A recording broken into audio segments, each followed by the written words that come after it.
What is up, my fully armed friends? Chris Hennessy here with Fully Armed Podcast.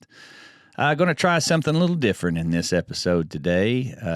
How many of you have heard of the 3 of 7 project? Well, it's a pretty big deal. My buddy Chadd Wright, Blake, Chili, Cornbread. If you haven't heard of it, go check it out. 3 of 7 project. My good friend J.D. Malone introduced me to them. They've been so kind to help me out with some stuff while I'm getting this show started out. And they offered an opportunity for me to go down to North Georgia and sit in the studio with Chadd and have a nice conversation. He's an unbelievable guy, former Navy SEAL, runs ultramarathons. This guy runs like 100-mile marathons in 24 hours. It's the craziest thing I ever heard. But he is quite a character, and, man, he's the guy I want on my side. I can tell you that right now. Glad there's guys like him and the 3 of 7 guys in the world. So took the opportunity to go down there and do this, and also the opportunity to release my brand new song, Common Sense. I wrote this song about my granddad and that whole generation, the greatest generation. Those guys that went through so much in their lives, and they had common sense, and that's a thing that just doesn't seem like it's that common anymore. So that's what the song's about. You can find this song on all your streaming platforms, and wherever you listen to music, you'll be able to find it. So go check it out. It's called Common Sense. I want to say hello to all of the 3 of 7 listeners and followers. I hope you enjoy Fully Armed, and for those Fully Armed folks out there, go check out 3 of 7 Project. We have a nice long conversation. You'll probably learn a lot about me in this conversation because I guess I'm on the other side of the table for this one. So I felt really blessed to get the opportunity to sit down and talk to Chadd. So check it out. Make sure that you go check out their stuff. And please subscribe, like, follow, push all the buttons, and share this thing, man. Make sure that your friends and family know about our show, Fully Armed. So check it out. Fully Armed and 3 of 7 Project together. God bless you. Hope you enjoy it.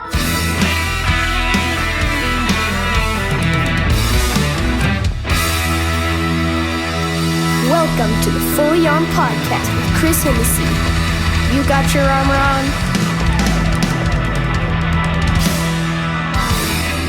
Chris, I got to ask you first, man, before we even start. Why'd you cut your hair, dude? Because I'm not digging the short hair, man. I appreciate your honesty in this case. And I'll be honest with you, I'm on the fence even now after the fact. I cut my hair because I had a significant birthday back in November. And I'd spent 26 years with the long flowing locks. Man, that looks so good. Oh, too. And I've that still long hair, man. You know, but I thought, man, I got it. And here's the other thing too. I got 2 boys, right? And they've never seen Dad with short hair. And I was like, you know what? I can grow it back out. It's fine.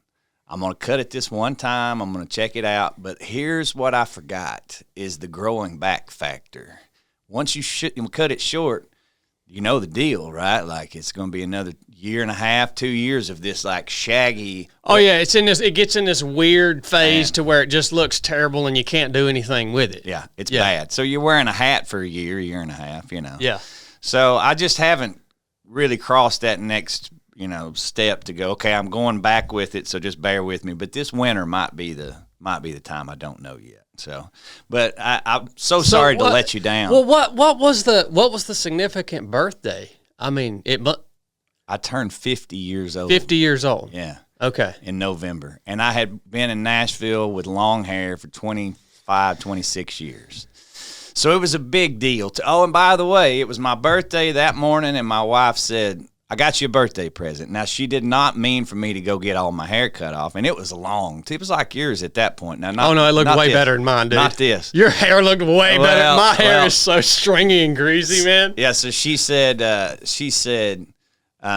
got you an appointment set up, and she was just going to have me go in and get a shave. I'd never had any of that kind of stuff where you lay down and they put all the stuff on, and it feels nice, So we got in there, and I told the lady, I was like, just cut it off. Just go for it. So this was a last minute. It kind of was. It's not like I was sitting around thinking about it. Yeah. But, again, man, I go back and forth with it. Well, it's intriguing to me because I think your hair is what becomes part of your brand, to be honest with you, especially when you're a performer. Yeah. Which, by the way, your hat too. The hat you're wearing is sharp as a tack, man. What kind of hat is that? Well, this is from Wichita Hat Works. There's actually a sort of fun story to this thing. I was out with Jamie, which I'm sure we'll cover some more of that stuff, but I played, with Jamie Johnson for many years, and we did a show at this place in Wichita, and it's right beside this place that makes these hats. Well, if you sell your show out, the part of the deal is the venue sends you over to Hatman Jack's over at Wichita Hat Works, and they fit you and put you in a hat. They didn't realize that Jamie had like 20 guys in the band, so we just come pouring into this place, and they're like, oh God. So, anyways, but this was a great situation because it wasn't just walk in and pick one out from the wall. This thing was flat when I got it, and then he kind of measures your face, and this dude knows what he's doing. And he looks and says, this is the kind of hat that'll work for you. So that's kind of where it came from. So. It looks so good on you, man. And I just ordered a hat, a felt hat from, I think, Filson. You heard of Filson? They make like wool, like it's an American made. I know the brand. High dollar clothing. And I just ordered a wool hat from them, a brimmed hat. Mm-hmm.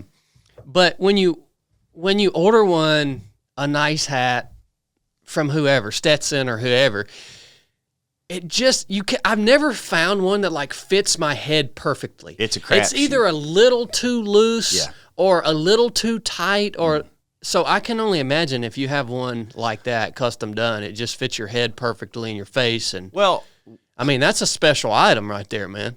You know what's interesting, and I feel like we're probably both kind of equally old souls. So if you go back 100 years, 150 years, I feel like there's a chance that people's stuff was fit better and was made better because you walked into somebody and you had it fitted. And because how many times you go buy a pair of jeans, and I don't know what size you wear, but I could buy 3 pair of 32, 34s, and they all going to fit completely different, 100%. all 3 of them. Same thing with hats, right? Yep. So that's why I feel like it's important to go in and see a dude, not like I would have done it on my own, but I'm glad we got the opportunity to. And he looks at your face and he goes, he knows, right? That's what he does for a living. Here's what'll look good on you, like a short brim, long brim, the whole deal. So anyways, it's worth checking into. Well, and I was asking about your hair too, because it does become part of your brand. It becomes part of, like I saw on your website, one of the pictures is it's a real dark, like profile picture of you. And like your hair and everything just makes it stand out, that profile. And my beard's the same way. It's become like part of my brand and how people, notice me and, the picture that they have of me in their mind. And so I've always asked myself that same question. I mean, will I ever shave my beard? And I've always told people, I'm like, if you ever see me without my beard, something bad has happened. Like, so something big is going to happen in my life for me to shave my beard. So turning 50 is a big thing. I mean, it's not a bad thing, but it's a big thing. Yeah. Well, I guess if you want to get deep, let's go ahead and do it. The hair for me and 50 for me, especially from a artist, singer-songwriter situation, it's a gate, right? It's another plateau. And I think that may have played into it just a little bit is I've spent 25 years doing this thing. Is it time for maybe something a little different? And I know it's hair. We're talking about hair, right? So at the end of the day, you're going to be the same dude the next day. But when you've had it that long, So I think there may have been a little bit of part of that, really to get in depth with it that was kind of like, maybe it's time for another chapter, And I think that may have had something to do with it. And I do think a lot of times we put too much emphasis on numbers, what's another birthday? It is what it is. But, for me, it just seemed like, I guess that, and I thought that much about it, that may have had something to do with it, though. No, I totally get that, man. It's signifying like a shift in your mission. In what you're really going to pour your heart and your soul into, and I really want to get into that shift here in a minute because, at some point in the conversation, because like you said, you've spent 25 years in the music industry, country music, as a singer, as a songwriter, as a musician. You play all types of instruments. I watched one video of you today playing a daggone harmonica. Well, there's a long story to that. I was like, that is so cool, man. Listen, if you don't care, I'll tell you this. Yeah. So I'm out in if we're on the clock, you better tell me because we have no time. I was out. So I met Jamie Johnson in 2000, and as he'll tell it, I was playing on, and this will get into harmonicas. Just bear with me. So I was playing on Broadway, Tootsies and Legends and Roberts and all that stuff a lot. Like we lived down there, and Jamie just moved to town, and he tells this all the time. But he walked up and he was like, "Oh, you care if I sing a song?" I didn't know who he was. He had a cowboy hat on and no beard, and I'm like, "Sure, come on, man."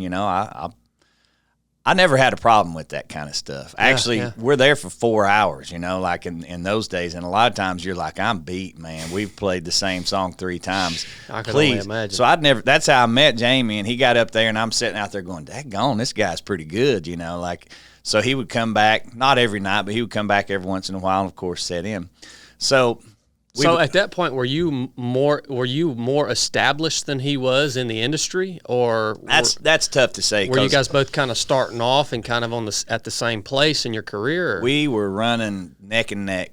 Okay. At the front end like that. So Gotcha. I think I moved to town a couple of years before he did.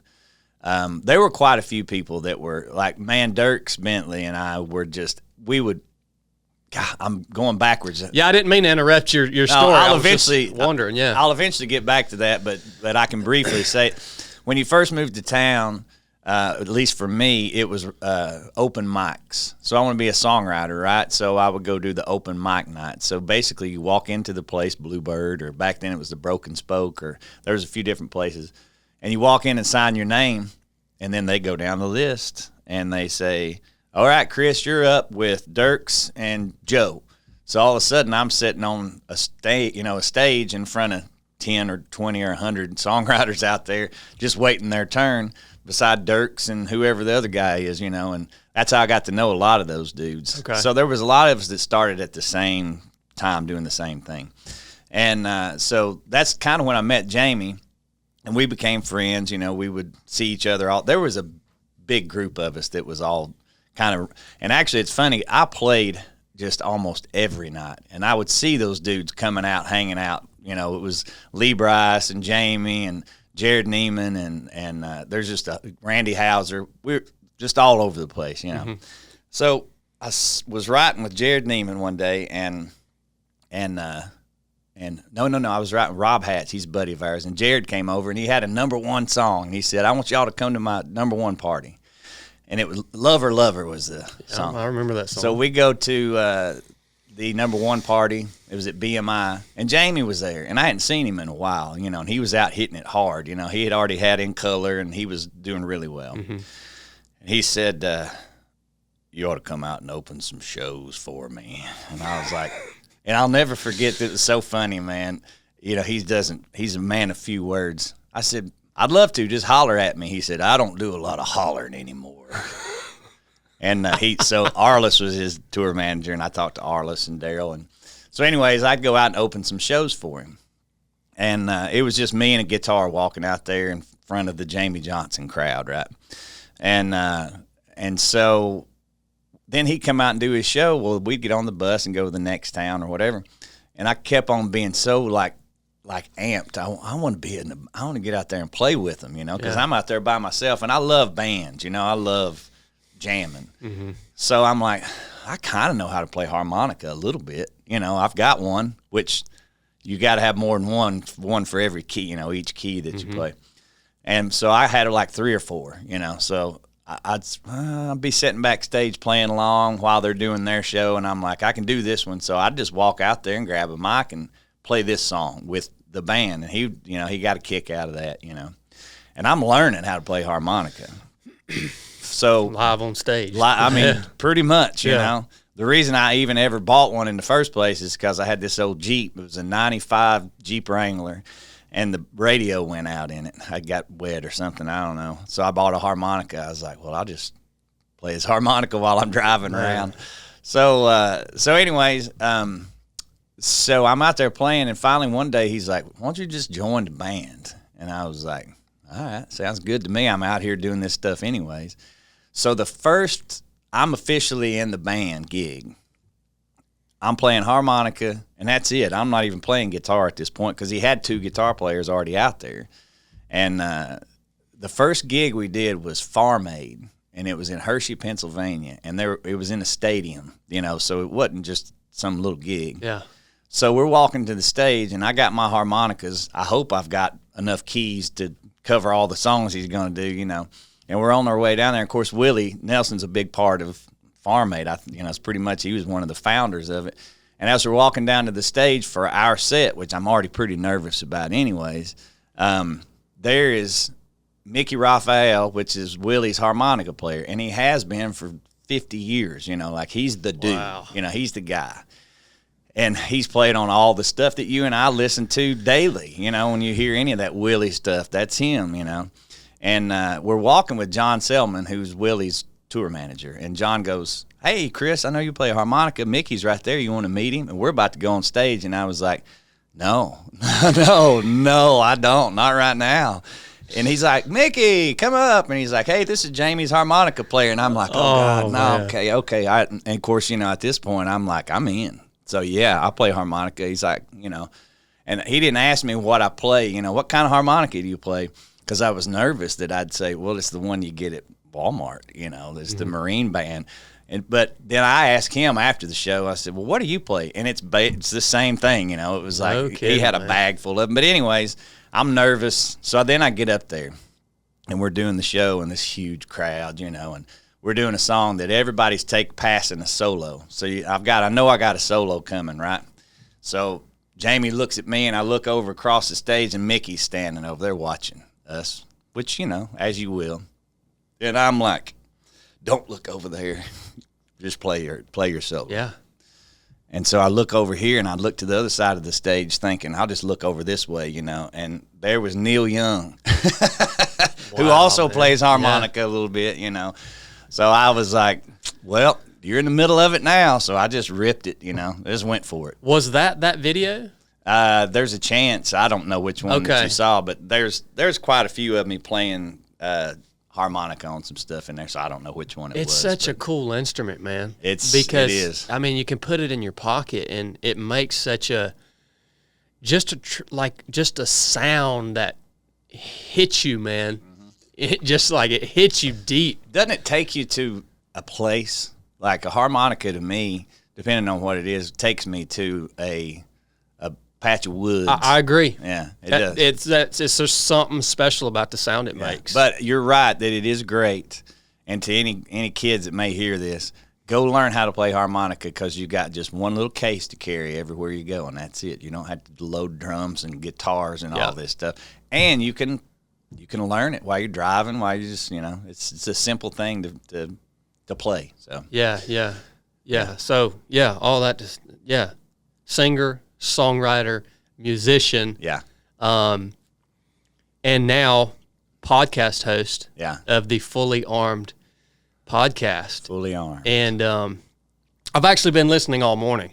I subscribed today and really got to dig into your episodes and listen to your mission and what you're really trying to accomplish with the show. Yeah.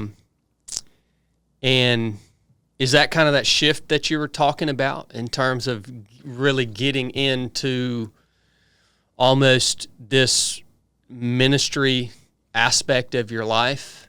And I know you said on there, hey, I'm not a preacher. Yeah. I'm not a teacher, which, by the way, be careful about saying that. I know. Because you might not, we don't know what we are, right? Because God might call you tomorrow and say, hey, man, no, you are going to be a teacher from now on. So was that a big shift for you? It's crazy that you just brought up that because that was me trying to make a big statement. So basically, I was host, had a guest, and I said, listen, I just want to make sure I'm clear. I'm not a preacher. I'm not a teacher. And how quickly and swiftly God works in your life is it's Him, so it shouldn't be surprising. But even today, this morning, I thought about when I said that, and I thought about the fact that I was wrong in saying that because I limited myself to what it was that He's able to get me to be able to do. So even just 3 months ago when I said that, I was in a different headspace, in a different place. I was not fully committed, even though I had changed my whole life plan by getting this RV and turning it into a studio and stepping out in faith. I was not, even back then, I wasn't stepping out in faith. Even within just the most recent of times, I've realized that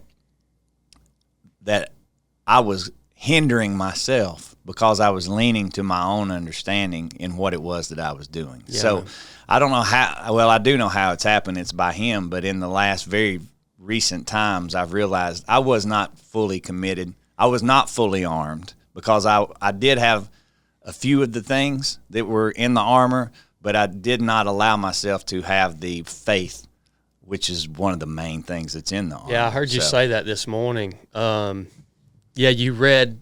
I listened to the initial episode, which was a wonderful one to start off with, and you read from Ephesians 6, right? That's the one, yeah. Yeah, Ephesians 6, where the Apostle Paul goes through and talks about these different pieces that, whether it's the gospel or it's our faith or our salvation or these different pieces and how they protect us as warriors walking through this life and as disciples of Christ. And you said that. You said, and faith is one of those things, like one of the most important pieces of armor to you, and I think to all of us, we could all agree to that. And you said, because what do you have without faith? And you know what? That's a good question, man. I go around, I travel around and speak quite a bit. And this year I've done a lot of speaking, man. And I start off my speech and the statement you made on that show, well, what do you have without faith? I mean, it's the question I start my speech off with. I put a picture of a human skull on a big screen, and I ask people, I say, what is that? And everybody says, well, that's a skull. And I say, no, that's you. That's your future. Yeah. Right? Yeah. So since we've established that that is your future, that's where you're headed. That's my future, that's where we're all headed, what hope do you have? I mean, you have no hope. There is no hope. Not in the flesh. No, there is no there's hope. No flesh left in that picture. Exactly, brother. I mean, without this faith that we have been given to believe upon the gospel of Jesus Christ, to believe the good news and the truth, you're exactly right, man.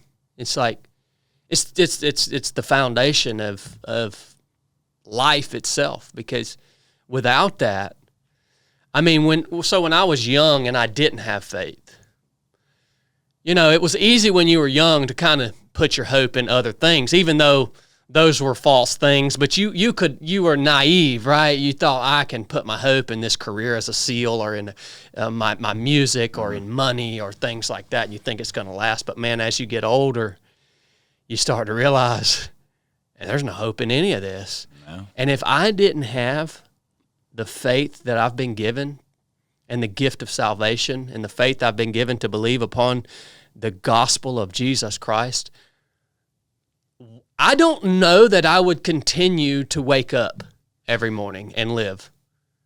Honestly, I mean, I'm just being honest with you. I hear you. Listen, so many scriptures run through my head when we're talking about this stuff, but I'm going to go straight to the one that's on there now because of what you just said.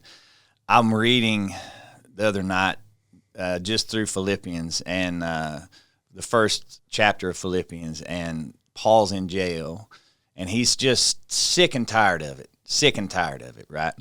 And he makes this statement that I've heard and I've read for years, but it didn't really hit me until the other night, the living word, right? So a buddy of mine just recently, we hear these things all the time, the living word of God, and I've heard it so much I don't think that much about it. And he goes, no, that's because when you read this one day and you read it the next year, it means something totally different, because this word in this book is alive. It's moving within you. So all of a sudden, this thing I read makes total sense to me, and it was Paul saying, very, very simply, to live as Christ, to die as gain. Yeah. And he was in a position where he was like, I'd rather die. You just said, yeah. Wake up. Without faith, I'd rather just wake up and be like, I'm done. But he said, but I'm going to keep trucking, because I know that the finish line is there. The gain that I'm looking for is to be done with this place and to leave that skull sitting there. Yeah. And to move on to heavenly realms, but he needs me, and he's using me right now for this purpose. Yeah. So that's where that faith comes in. Yeah, man. And how this applies to the people listening to this podcast. First of all, if you don't have faith in Christ, in the gospel, ask for it. Ask for it. Yeah. Knock, seek.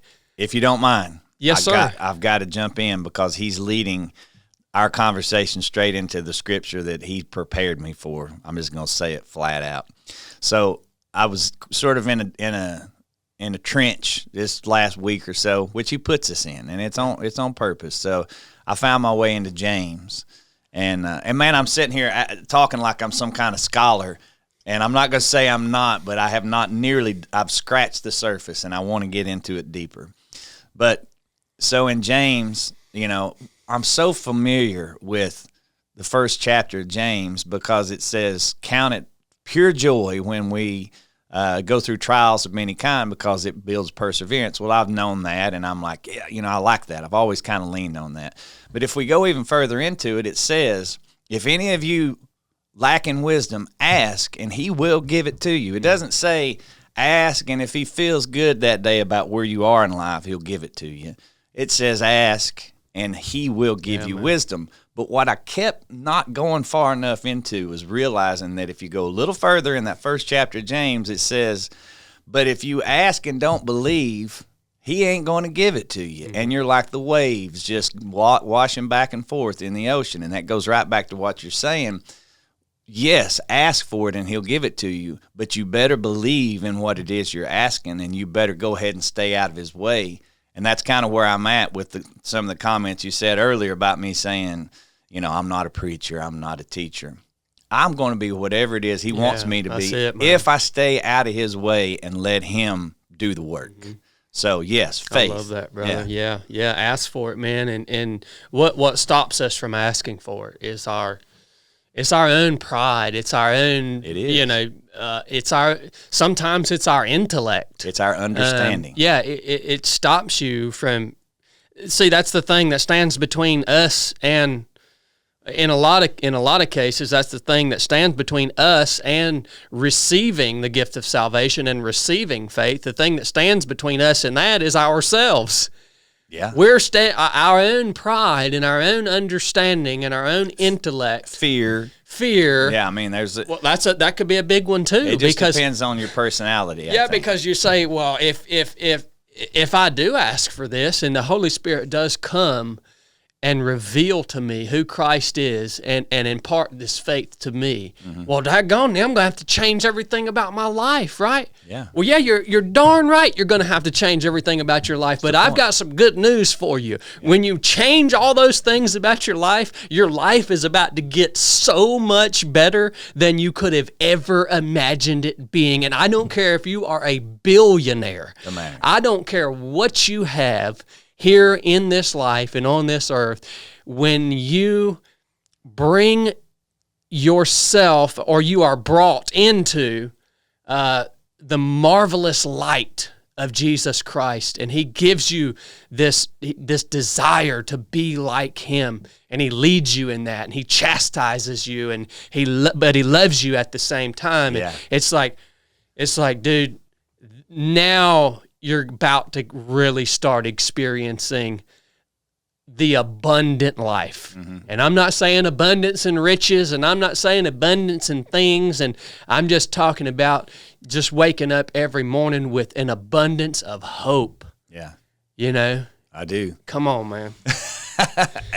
Amen. So, yeah, man, I know so you actually grew up in a small town in Tennessee, Decatur, Tennessee. I've never been there before. Where is that? So if you just go that way, about an hour and a half, you'll run right into it. So go above Chattanooga, I-75, then go to the river to the west, and so that's where it is. It's a very small town. Meigs County is the county. Of course, all of us Southerners got to talk about our county that we're from.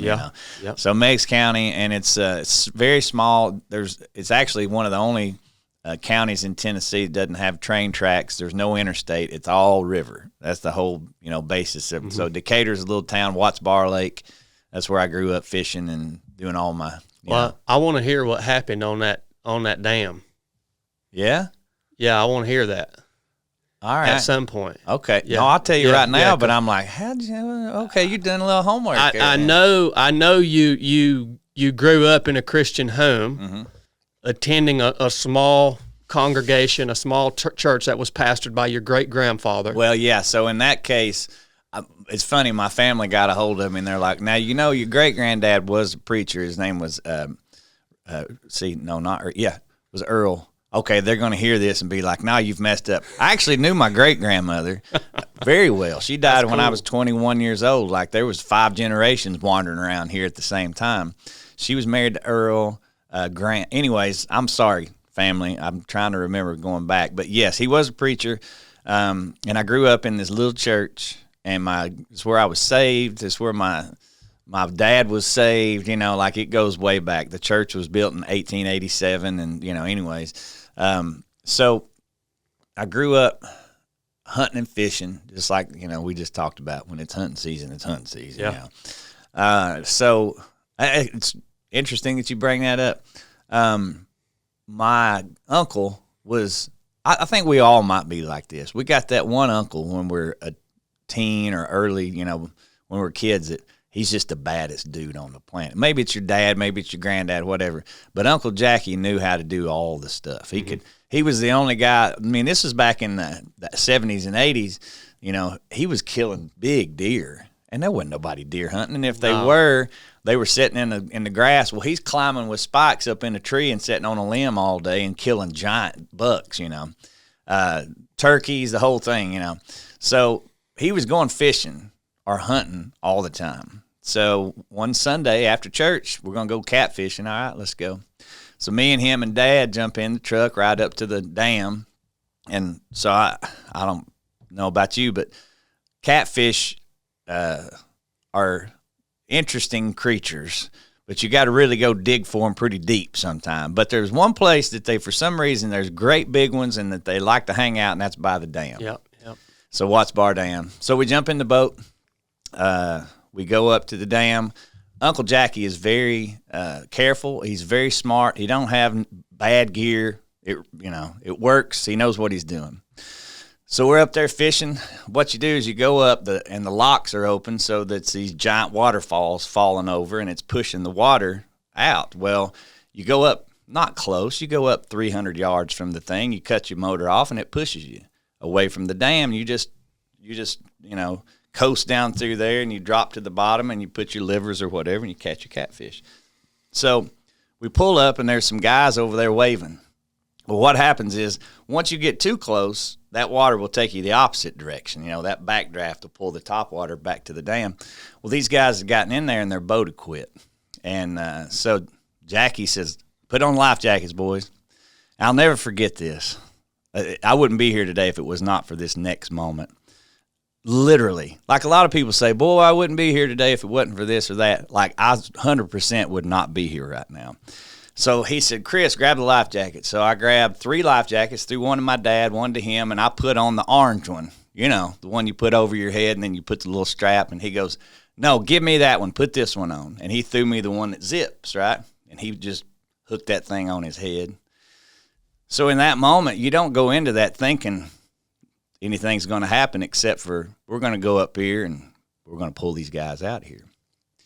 Well, as soon as we get there, these guys are freaking out, and I don't blame them because they're going towards this giant dam, right? And they're swinging a rope. So as soon as we get there, they throw the rope. Well, it doesn't get to us. Well, we got a rope ready, too. We throw ours to them. It's an easy handoff. I mean, it's rough water at this point. But they got the rope, and then Jackie and the motor stops. What in the world? This never happens, like it runs. Bang, bang, bang, just would not start. We found out after the fact that first rope that came into the water, what are the odds, man?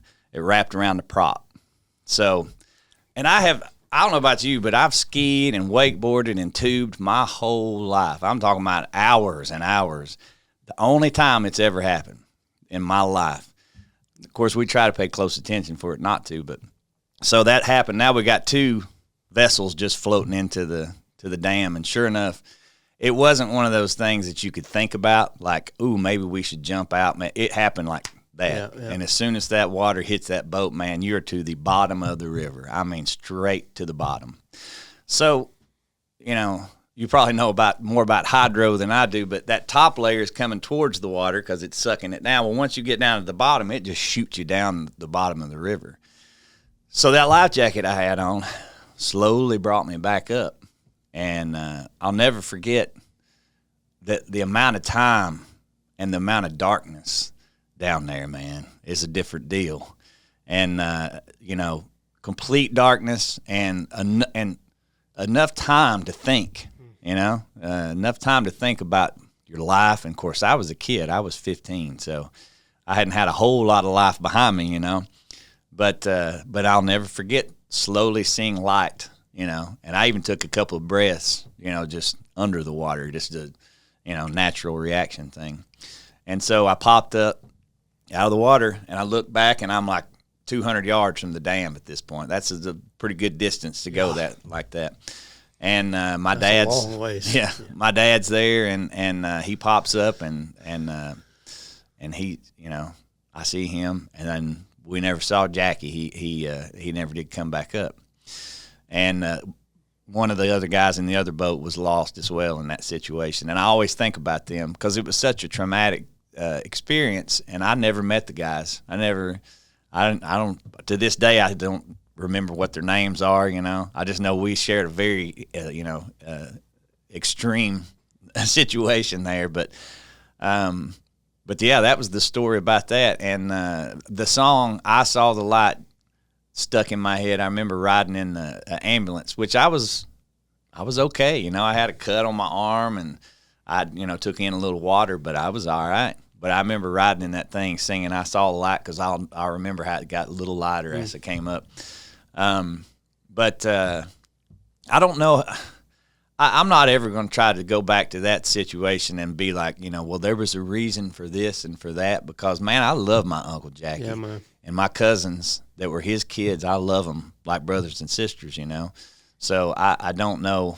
I don't know how to wrap that back around to, well, God had a purpose for me or any of that kind of stuff. It was just, that's something that I went through, many years ago now. But, yeah. Man, what a story, man. Well, I mean,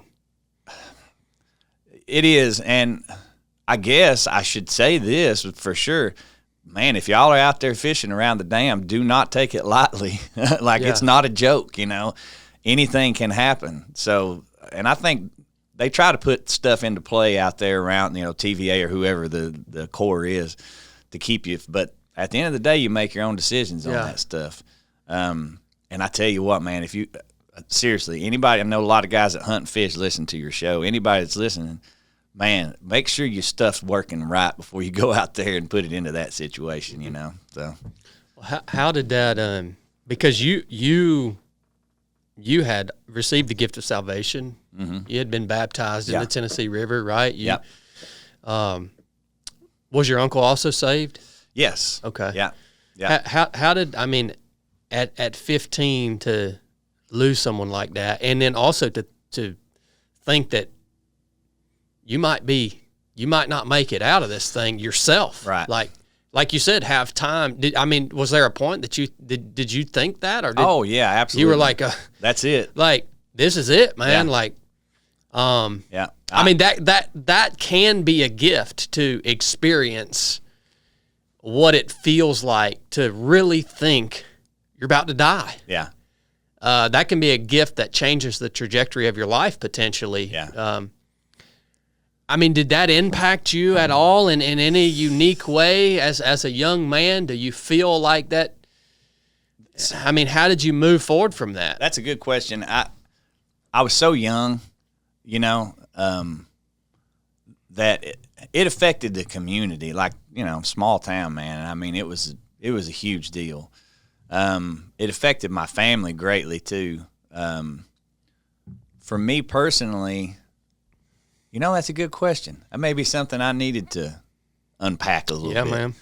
What did, you know, what effect did that have on me? I'm going to guess, because I was 15 and throughout high school, man, I battled back and forth between the flesh and the word and the flesh and the word. I didn't understand what I was reading, but I just kept my nose in it, you know, and struggled. I think a lot of kids struggle, you know, but I do think that there were times that I thought, you know, if he's gonna keep me hanging around, there might be a reason for it, you know. But I also didn't want to play into that too much because, well, I don't know. Well, I mean, it makes sense because especially at that young age, you don't generally have thoughts like that, or even the beginnings of thoughts like that. Oh, you're right. If I'm here, you know, there's a, and this is obviously coming from a young man who has faith in Christ. If I'm here, there's probably a reason I'm here. You don't have thoughts like that when you're that young because you don't yet understand the fragility of life. Yeah. But you being in that situation where you thought you were going to potentially die, and then you experienced the loss of your uncle, and you know, I'm sure you even said you looked up to him. I mean, he was strong. He was skilled. He was squared away. Yeah. And he was still subject to losing his life. Absolutely. And so that experience allowing you to then have this new perspective as a young man, that, man, there's probably some purpose for me if I'm still here. I mean, you know, I now that I look back at it, there were a lot of, it definitely affected my whole life, but for sure those years, those school years, you know. Yeah, it had to, man. Yeah, because I didn't have those thoughts when I was young like that, man, and even early on in my career as a SEAL, I didn't think anything could kill me, man. You know, for the longest time, I mean, I do the craziest stuff, man, whether it's jumping out of airplanes at night or, you know, long range transits through big ocean in a little Zodiac and crazy stuff, dude. People ask me all the time, hey, you ever feel like you might die? And I'm like, well, I was doing things all the time when I was young that would have easily killed me. Right. But I just didn't think I didn't think nothing could kill me, man. Yeah. Until I started attending these memorial services for guys that would die, you know, that did lose their life either in combat or in training. And it's like there was a good span of time during my career where for a good span of years there, I was going to sometimes 5 or 6 of these memorial services for guys that I knew, right? You know, in the span of a year. Man. And these were young, strapping men who were way better operators than me. Right. You know, and then it started to sink in. Okay. Yeah. Yeah. Okay. Yeah. I am subject to dying here, and if I am still around here, it's probably God's got a purpose for me, and I probably need to be seeking that purpose. I'm going to guess that when you guys go through what you go through, and it's training, and ain't nobody dying, people are tapping out, you know, and doing. But you get through that, you probably feel pretty invincible, and then you haven't had to experience what it actually looks like and feels like to see that happen. So I'm going to guess for that guy, once he does see it happen, it's kind of like, oh, this for real. Yeah, man. Yeah, man. Yeah, something else. Well, thank you for sharing that with us. And well, no, thank you for bringing that up because I don't. You know, I don't talk about that, and it's been many, many years, and every time we go across that dam, even to this day, man, I think deeply about it. I bet. But I have, you know, that was many years ago, so it's, you know, I appreciate you bringing that up. I probably ought to circle back around and really kind of dig into what did that affect, you know, how, because as a kid, as a 15-year-old, we're pretty selfish, you know. I mean, and we are thinking about ourselves, and, you know, I think that we've still got a lot to learn, which we still do. Even at, you know, at 50, I've still got a whole long ways to go. But especially back then too, there was a lot of selfishness, but there was also a lot of family. Like, there was just a lot of heartbreak in that stuff, you know. Yeah, but there's something there. Yeah, for sure. Maybe it reveals itself later in life. Yeah, for sure, man. No rush. Yeah.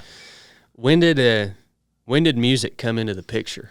For me, was in high school, and man, I know where we're heading with this, and it ends up turning into a lot to unpack because of what gets us into liking music, and then, you know, especially once you kind of get into it like I have and got really deep into it, you start to see the different layers.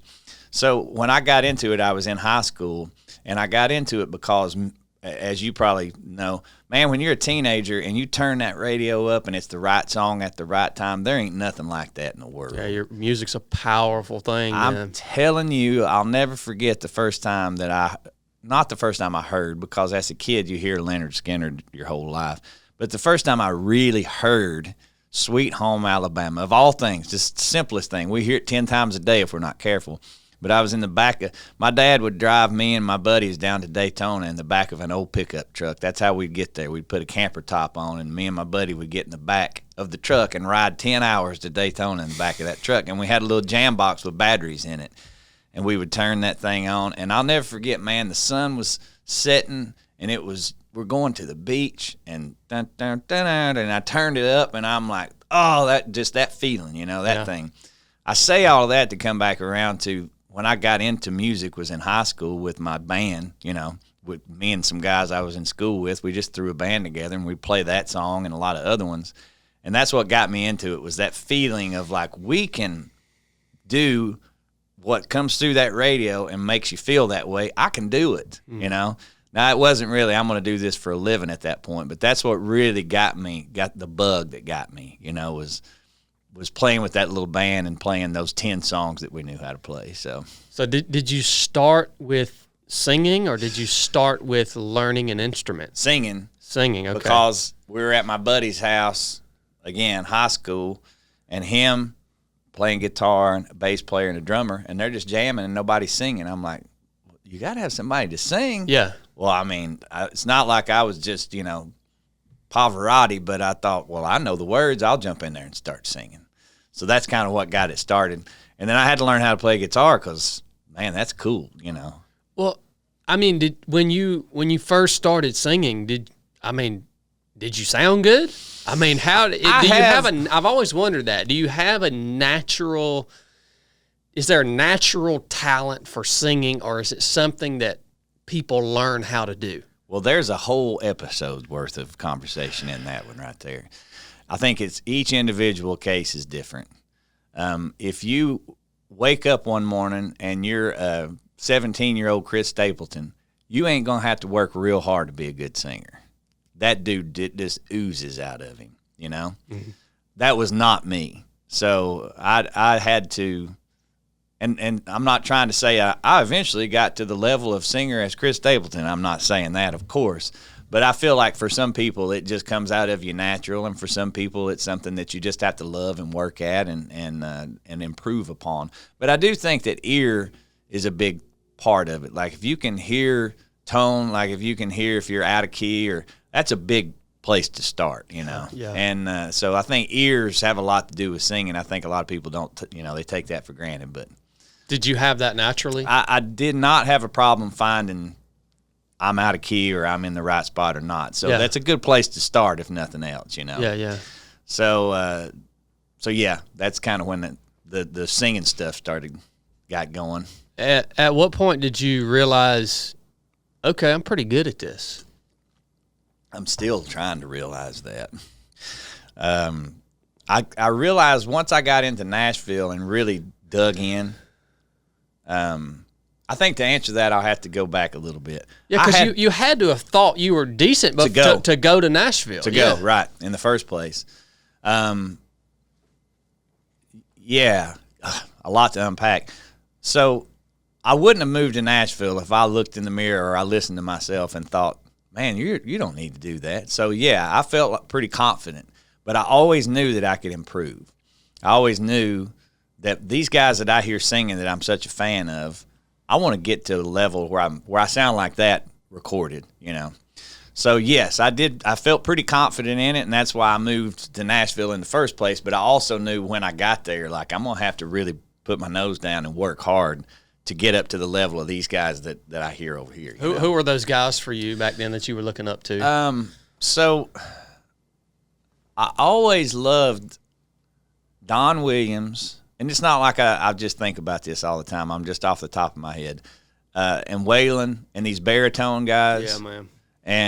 And the fact that they could talk and it sounded awesome. And Waylon live too. Yes. I mean, he sounds the same as he sounds in a studio, in my opinion. Oh yeah, I know.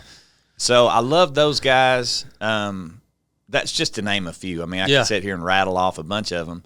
But I will say that it did occur to me.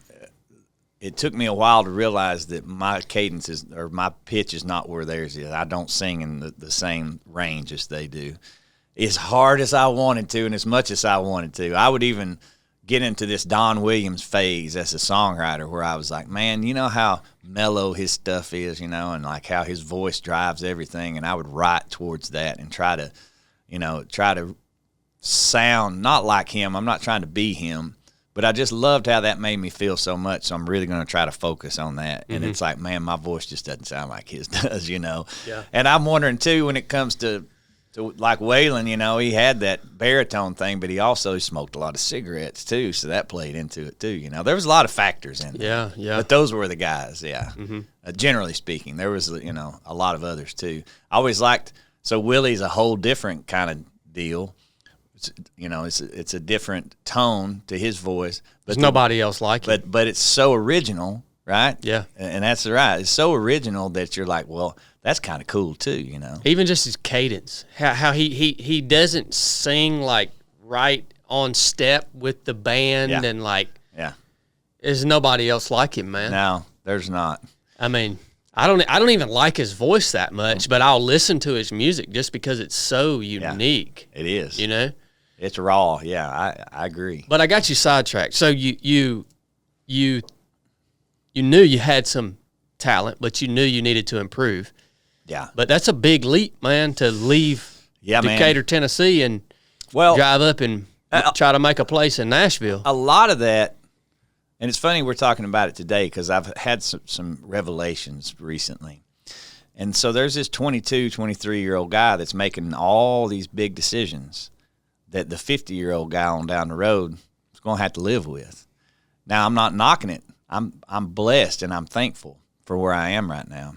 But I think that's something a lot of people need to remember, you know, is that whatever you're deciding to do today, especially if it's big decisions like that, you know, like it's going to be with you 25 years from then. I got lucky on that one. Well, right. And frankly, I did too, to be honest with you, but I've had a lot of scales to shed though along the way, but I'm going the wrong direction.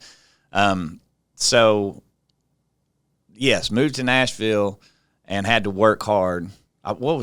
I got lost. What was the? Yeah, like when did you realize like, okay, I'm pretty good at this? Yeah. Like maybe I can carve out a living doing this. So when I got to town, those open mics I was talking about was step one.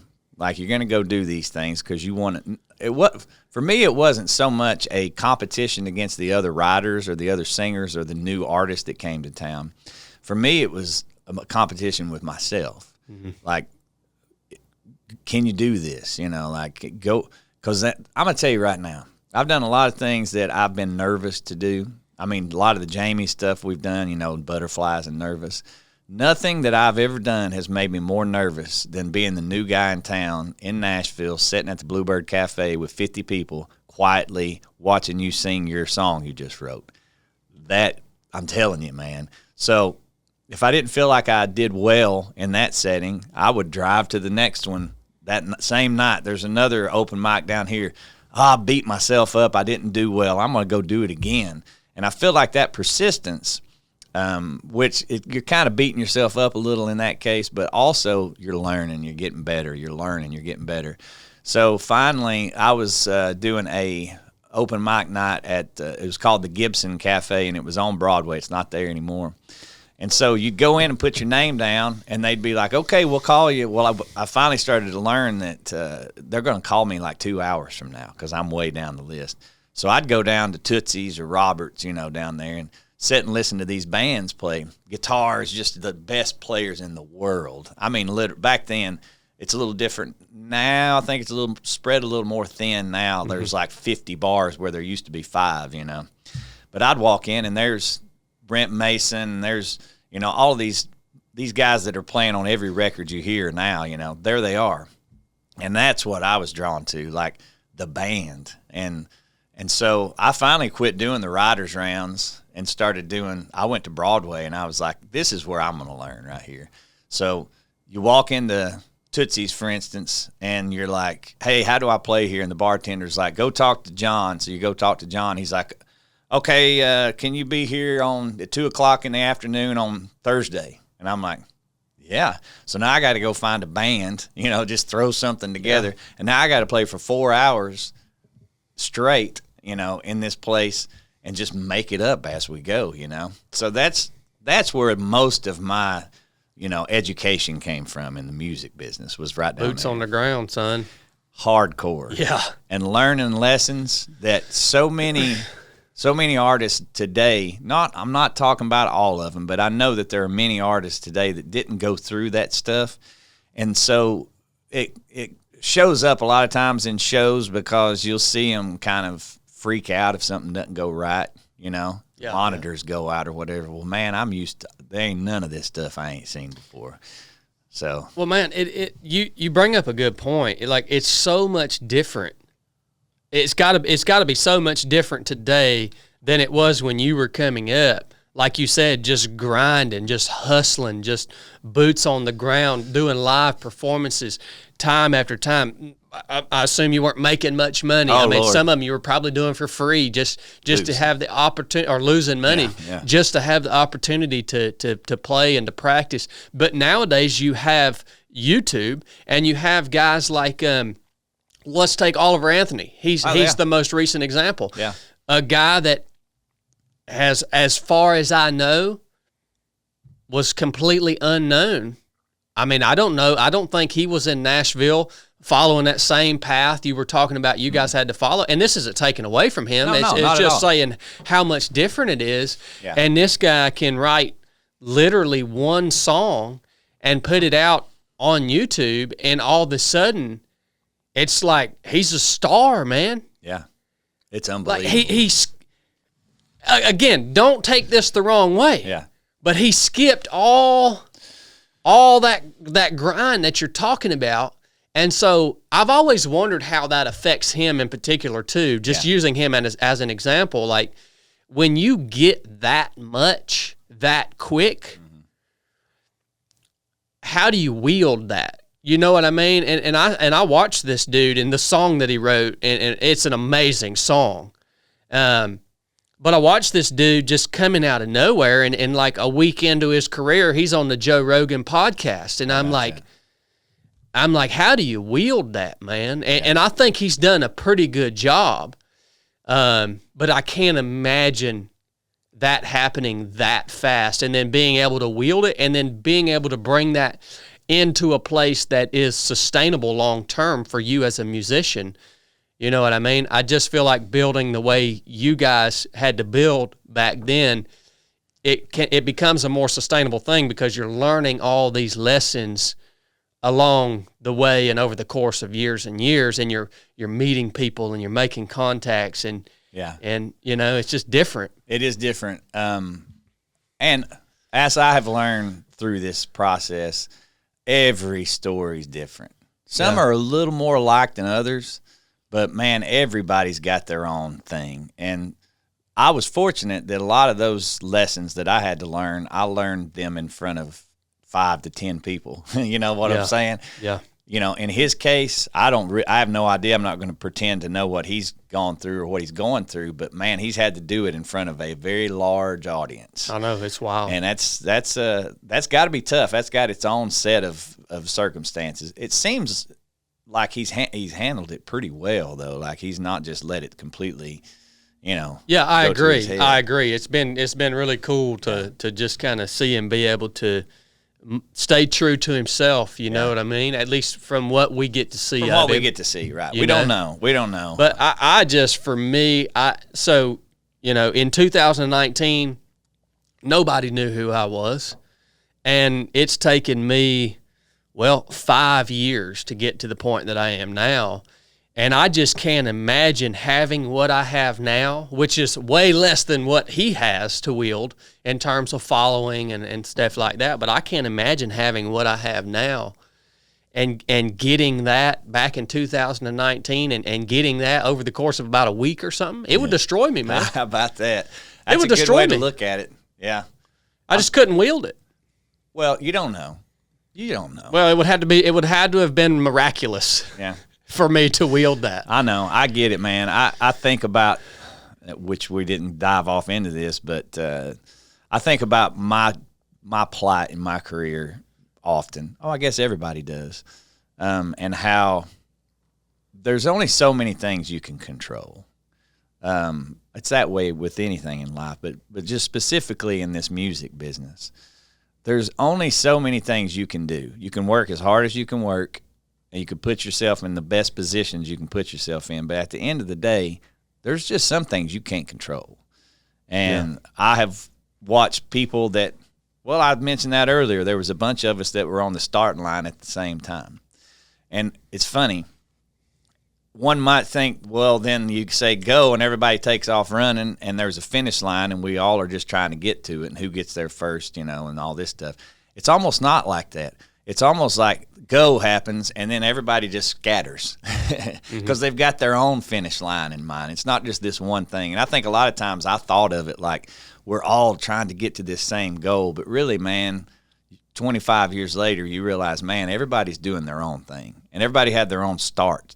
That's interesting, man. I could get going on the layers of this music business thing and why we do it in the first place, you know. Like there's a lot to unpack there.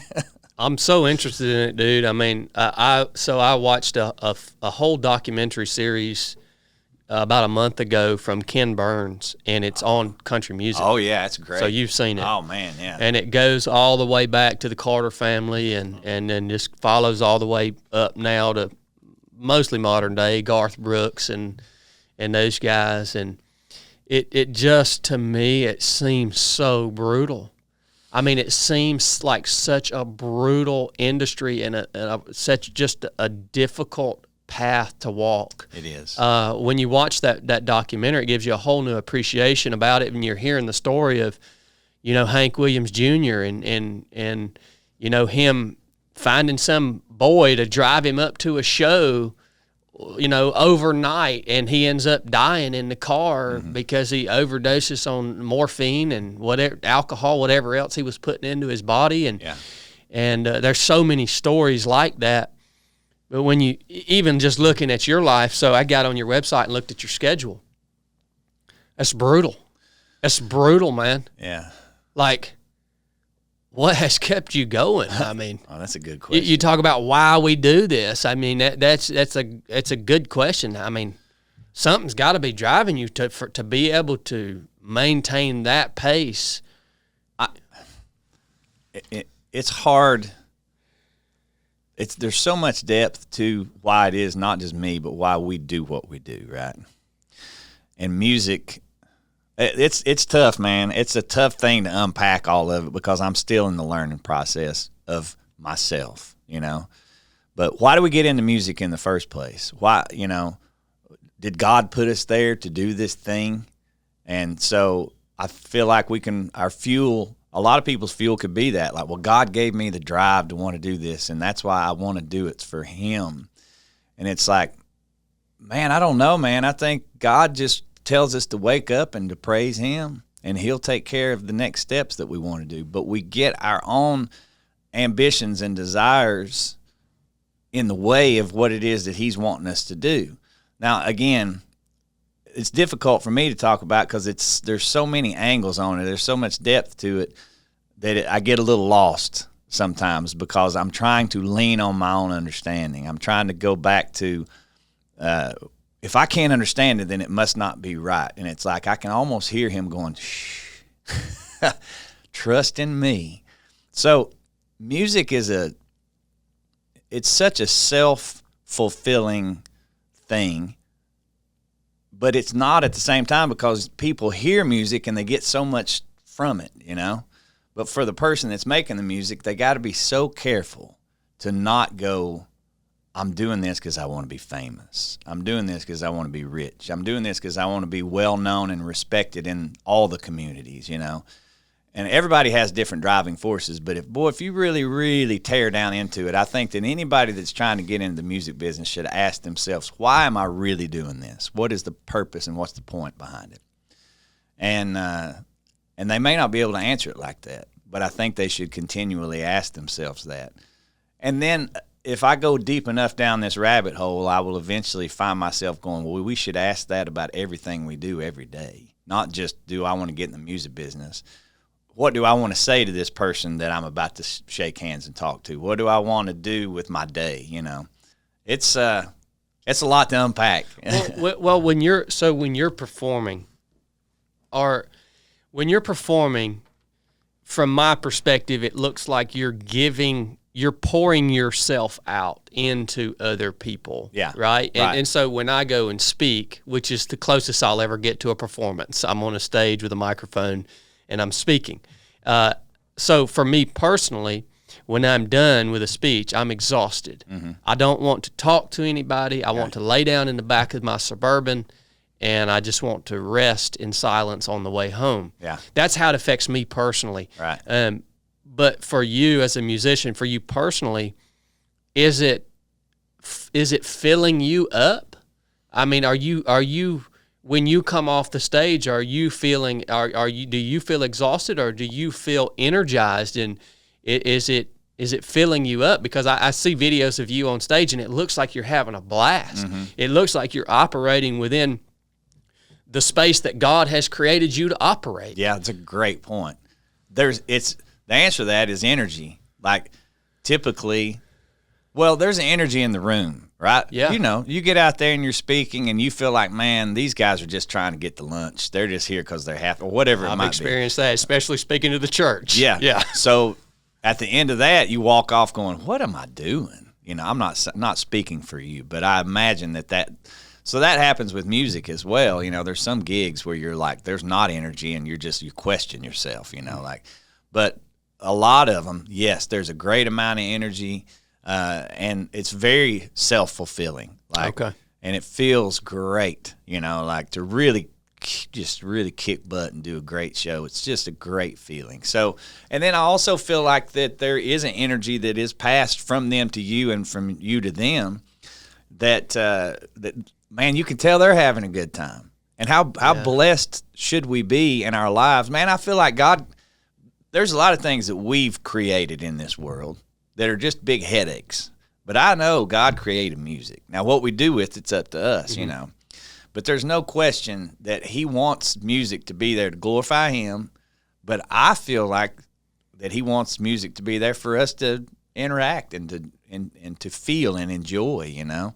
So when I see a crowd that really gets into it and enjoys it, it definitely makes me feel like I've done something good in the world today, you know.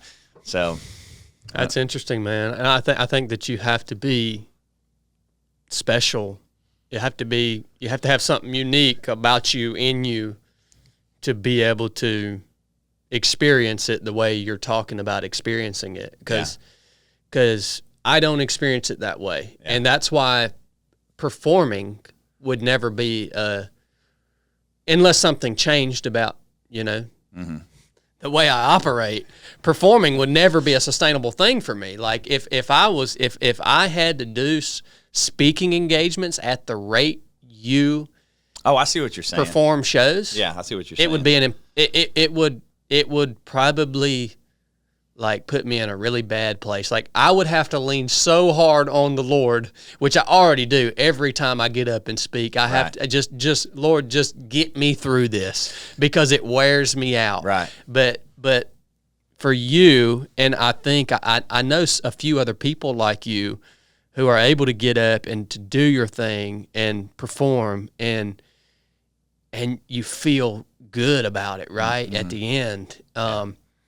And see, I don't get that when I speak, even if the Lord uses me and gives me the right words, and I feel like I trusted in Him enough that the delivery was exactly what it needed to be in order to reach the people that He sent me to speak to. Mm-hmm.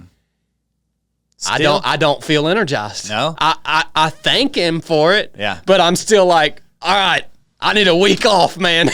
Yeah. It's wild, man. But so that's something special about you, man. It is, but what if you did it? What if you had to? Like, what if man, I got to do it Thursday, Friday, Saturday every week. If I'm ever called to do it at that frequency, then yes, I will go. Yeah. I will go. Yeah. And the beautiful thing about that is all it would do is force me to rely on the Lord more than I ever have before. This will come back around to my question. Let me ask you this. Why do you do it? Why do you do the speaking engagements? I do it. I do it because, essentially, the Lord has given me a unique testimony. Mm-hmm. He's given me the unique ability to do some really difficult things and the unique opportunity to learn a lot of really interesting lessons at a young age that some people will live a lifetime and never learn. Right. And then they suffer through their whole lives because they don't learn these lessons that I've learned in a very short amount of time. And so if I didn't share that, like, what a disservice to what God has given me. To have it and not share. Yeah, what a disservice, man. Like, and then I feel like I'm gonna be when I stand before the throne of God, I'm gonna be like that servant that Jesus describes in the parable that, you know, that the master gave him a quarter when he left, and the servant went and buried that quarter in the ground and said, you know, I didn't want to lose none of it, so I didn't share it, I didn't invest it, I didn't do anything with it, but I still got your quarter, man. Right. Thank you for giving me all that. Man. And then buddy, he sends you packing. Yeah. It's funny how my mindset's changed through the years, because I remember reading that passage, and before I got to the end of it, whatever the reason was I was reading it at that moment for the first time, I remember thinking, oh, I thought the guy that hit it was going to be all right. Same here, man. I did. And I think that tells a lot about our natural state of, and I'm not, of course, saying that you're fearful, but for me personally, of fear. You bury it because you're like, man, when he gets back, I want to make sure I have it. Yeah, yeah. And what a great parable, because I'm so thankful that he says, no, I want you to go to work. Yeah. I want you to do this. So the reason I ask you why you do it, and that's the answer I assumed that it would be, and that's not that there's a right answer, but there kind of is. That's the right reason to do something. So you asked me earlier, what keeps me going? Why do I keep doing it at 50? Well, this 23, 24-year-old had a goal of what I was going to do with my career, my life. And I was single. I was just wide open. The world was wide open to me, you know. And so I set this goal. So I tend to be very goal-oriented. So I'm pushing for this thing, you know. Just regardless, I'm going to go just wide open for this thing. All of a sudden, you wake up and you're going for it, and you're 50, right? And so this might be a big revealing moment right here, but what drove me all these years was that thing, that goal. Now, granted, along the way, I love music, so I'm not trying to say it, because at the end of the day, I'm wondering sometimes if we're not all better off in a small community with guitars and banjos on the front porch and enjoy them on Friday night and then go back to work. But this thing's turned into a business, and it's a job. So my goal was to reach this height of a songwriter, as a singer, as an artist. Well, all of a sudden you wake up one day and you go, wow, whether you actually achieve that goal or don't achieve that goal, once you do achieve it, because I've got a bunch of buddies that have gotten to a certain place, well, they just want the next goal and the next goal. Yeah. You don't stop and go, well, I made it, I'm good. And then for me, it was, I'm not quite there. I got to keep pushing. I got to keep pushing. And so like when I said this, maybe this is a revealing thing, is that I'm kind of got to a point now where I'm like, what was the point? What was I trying to achieve?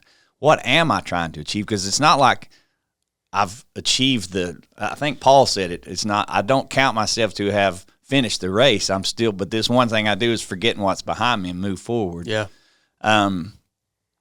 God came in and said, what are you doing it for? Why are you doing this? And so if you ask me, which you did, what keeps you going? Well, just like I asked you and you gave the answer, because God's given you this stuff and you need to get it out in the world. Well, I feel like he's really working in me right now going, your goal was not correct. Your goal was self-serving. And until you're willing and able to let that come out of your mouth and accept it, I'm going to have a hard time taking you to the next place that you need to go. So now, and again, man, I'm cold chilling, because now here I am with 26 years of doing this thing. I've still got my guitar sitting here. I'm still writing songs. But it's like, well, hold on. What am I doing it for, And I feel like that I have come to that point, the new haircut version of me, of it's time to glorify him, man. And it doesn't say, I thought about this on the way down here. I'm going all over the place. You're good, man. But I thought about this on the way down here. If it was a pie chart, and I like charts and percentages, I don't know what that means about me, but if there was a pie chart and it said you got your wife, you got your business, you got God, how much of a percentage of your 100%, I'm not asking you to answer this, I'm asking myself, how much of that 100% that you have available to give goes to him?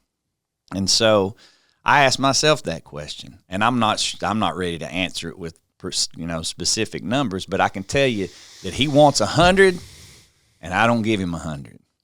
And I'm learning how to give him 100, but until we learn how to let go of this stuff, and this all falls back into what we're talking about with music or whatever these things are that are keeping us held back, that with our own understanding we think makes sense, but with his understanding don't.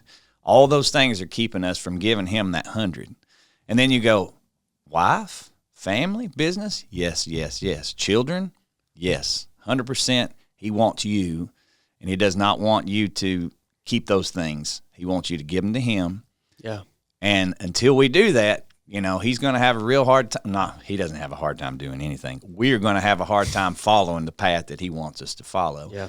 So that kind of all comes back around into what keeps me going and why do I keep doing it? I'm in the process right now of asking that same question, And that's huge. I mean, I don't know if the listeners can really put themselves in your shoes when you said, here I reached a point where I realized I had 26 years and the whole time my goals were wrong. Yeah. And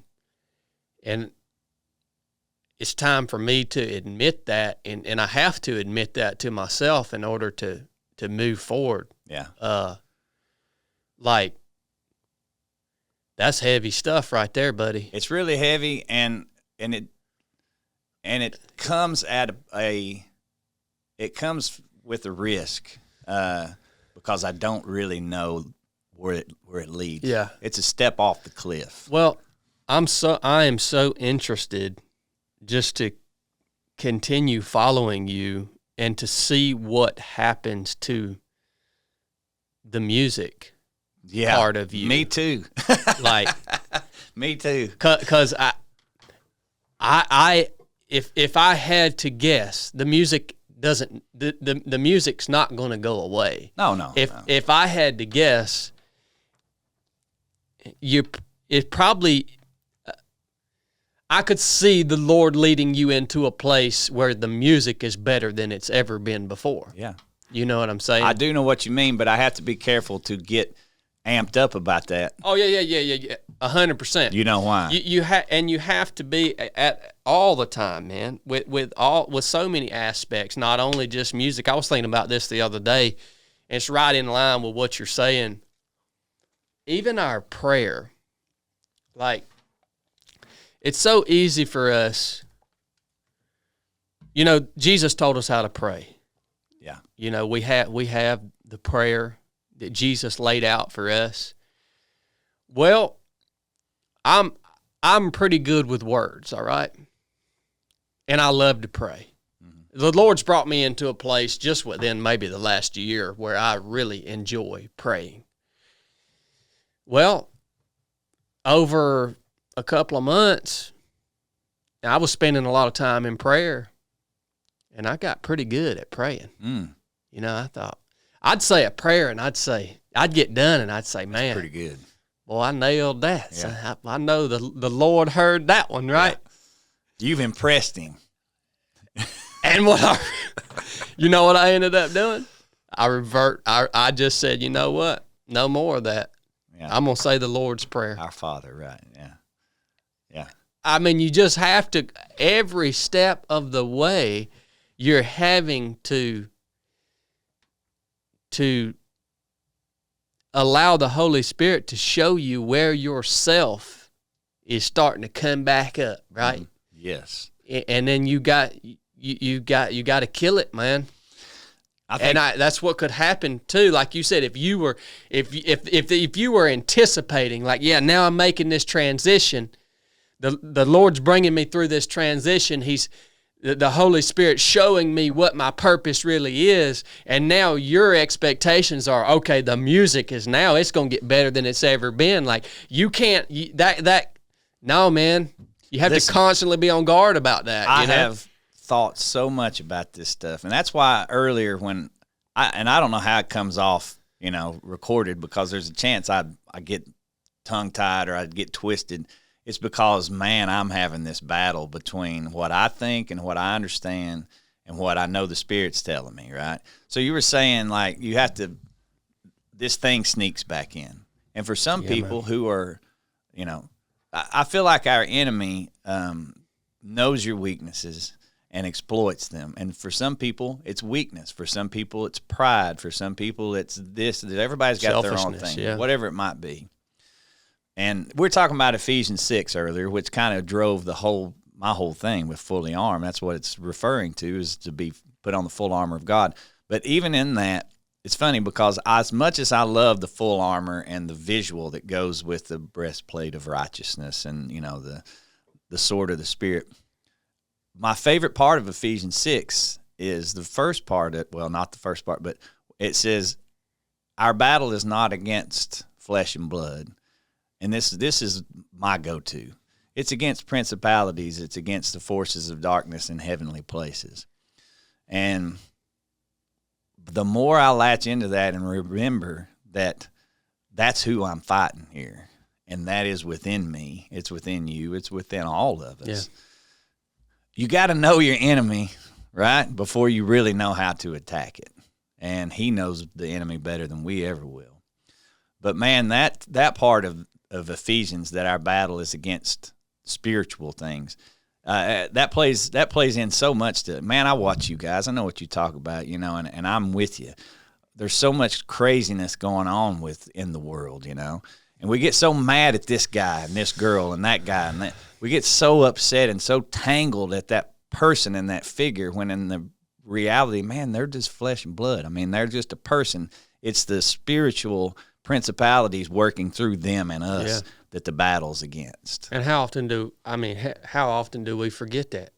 Every day. Every day. Yeah. I mean, how often have I showed up on this podcast and totally forgot that? Yeah. That's been the furthest thing from my mind. Mm-hmm. And then so then I sit here and I go railing against illegal immigrants and against some politician and against these people, right? And that, never to mention what's actually driving it all, right? Which is the spiritual hosts of wickedness behind all of this. And I'm guilty. I'm so, you know what, man, listening to the Fully Armed podcast this morning, it was a wake up call for me, man. In that very first episode, when you read Ephesians chapter 6, it made me consider how often I come here and I'm fighting a fight, but I'm not fighting the fight in an effective manner because I've lost sight of the reality of where the actual battle is happening, even though I know that. Yeah. I know it. I understand it. I believe it. Yeah. But my flesh gets in the way, and, it just, and it renders me ineffective. Well, you're effective. I mean, yeah, that's a whole nother. Well, you know what? I don't know if this is the right way to go with this, but I think this can maybe make our point. There's a guy hiding in the wood or in the bushes, right? This, I don't know when this is going to come out, but this is a pretty hot topic right now. There's a guy hiding in the bushes. Well, everybody wants to know, why is he there? Whose team is he on, and why is he trying to take out, this guy? And the fact is, we want to know all the details.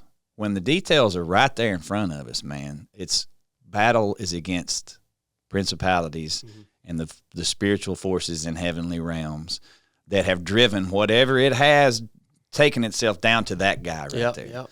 And so we can go hate on all this other stuff, but facts are the facts, man. Those people are driven by these forces. And man, as you know, you and I are too. It's not like we're trying to call out, this person or that person.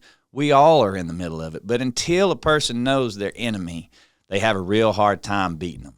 Mm-hmm. And so we have to know that our enemy is what it says in Ephesians chapter 6. You are exactly right. It's the only way to fight effectively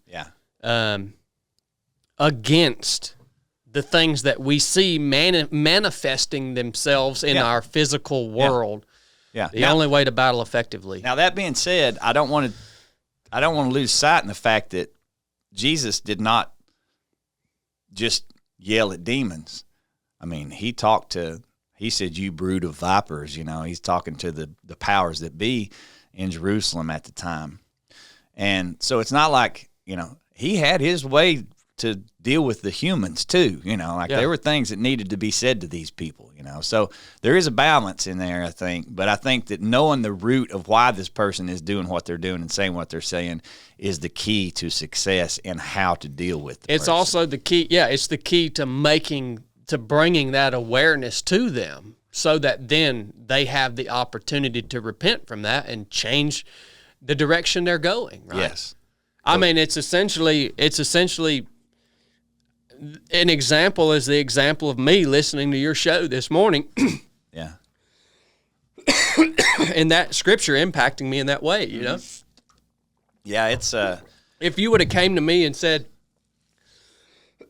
"Oh, Chadd, you need to quit saying the things you're saying because you're hurting people's feelings and it's politically incorrect," and I wouldn't have heard it, but you come to me with the truth and you come to me with scripture and you come to me in love, and you did all that through the airwaves. I'd never even met you before. Right. So that's the thing that I've tried to – one of the driving forces and why I wanted to do Fully Armed was because of the information that's floating around out in the world, right?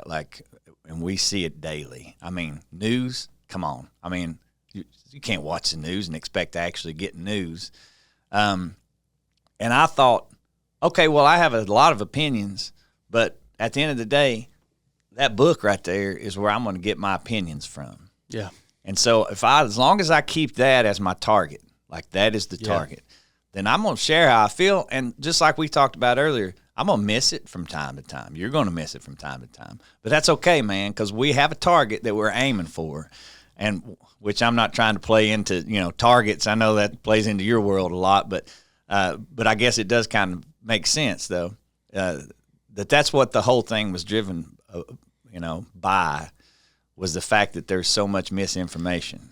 The very first, when you look at the fundamentals of marksmanship, the very first fundamental is sight picture, making sure that you're looking at the target that you want to hit. Yeah. and making sure that your sights are aligned on that target where you want to hit it at. Yeah. That's the very first fundamental of marksmanship.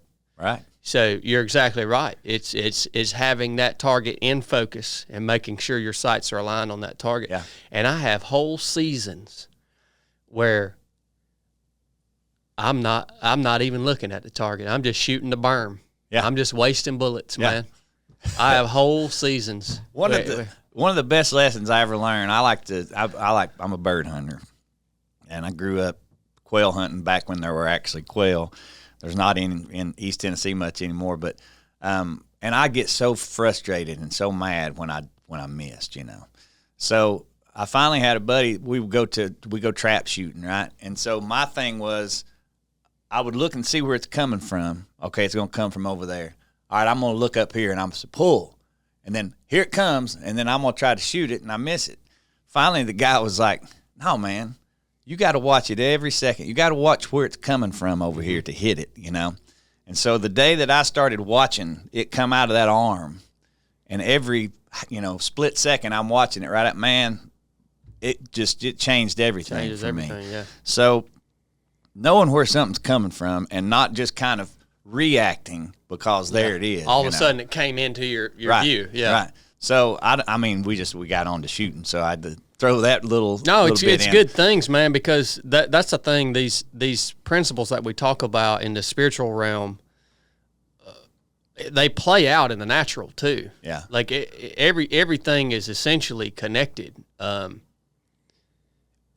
The supernatural with the natural. The laws are essentially the same in both of those realms, and we can draw lines between how they play out and how we can see what we're talking about here in the natural world. We can see how important it is to keep our eye on the target, and it's the same thing when we're talking about battling these principalities and these powers in spiritual realms and keeping our eye on the target. And that target is the Holy Bible and the Scripture that we have to guide us and direct us and tell us how to be effective.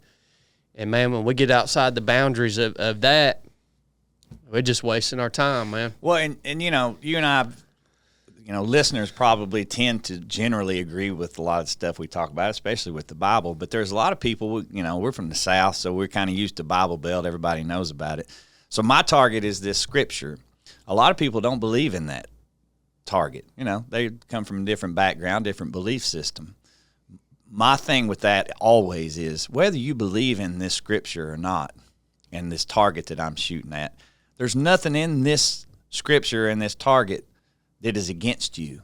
Yeah. It's all peace. It's all love. It's all selflessness.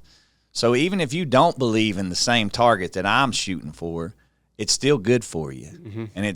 And I still believe in it, and I'm still, at the end of the day, I fight it all the time, but that's what I'm going to jump off the cliff with, is that word right there. Yep. So I bring that up because I know that it's easy for me and you in this room to talk about stuff we agree on, but there's a whole lot of people out there that don't agree with what we agree with that comes out of the Scripture. Mm-hmm. But even if they don't agree with it, it's still good for them. It's still the reason that even though they don't like what I like, I don't hate them. Because this thing tells me that's not my place to do that. Yep. So the target's a good target. Yeah, that's the truth, man. Yeah. That's the truth. You said something, and I've thought about this for a couple of weeks now. I don't remember exactly when it was, but I love what you guys do. I said that earlier, but it was a truck talk, and you said, the closer I get to my Heavenly Father, you know where I'm going with this? Yeah. Everything just gets dulled out, man. Nothing makes sense. I don't remember exactly how you said it, but when you said it, that was the moment that I knew I'm going to get along with this guy. Yeah. Because the more that you get to that point to where you feel like a foreign creature. Yep.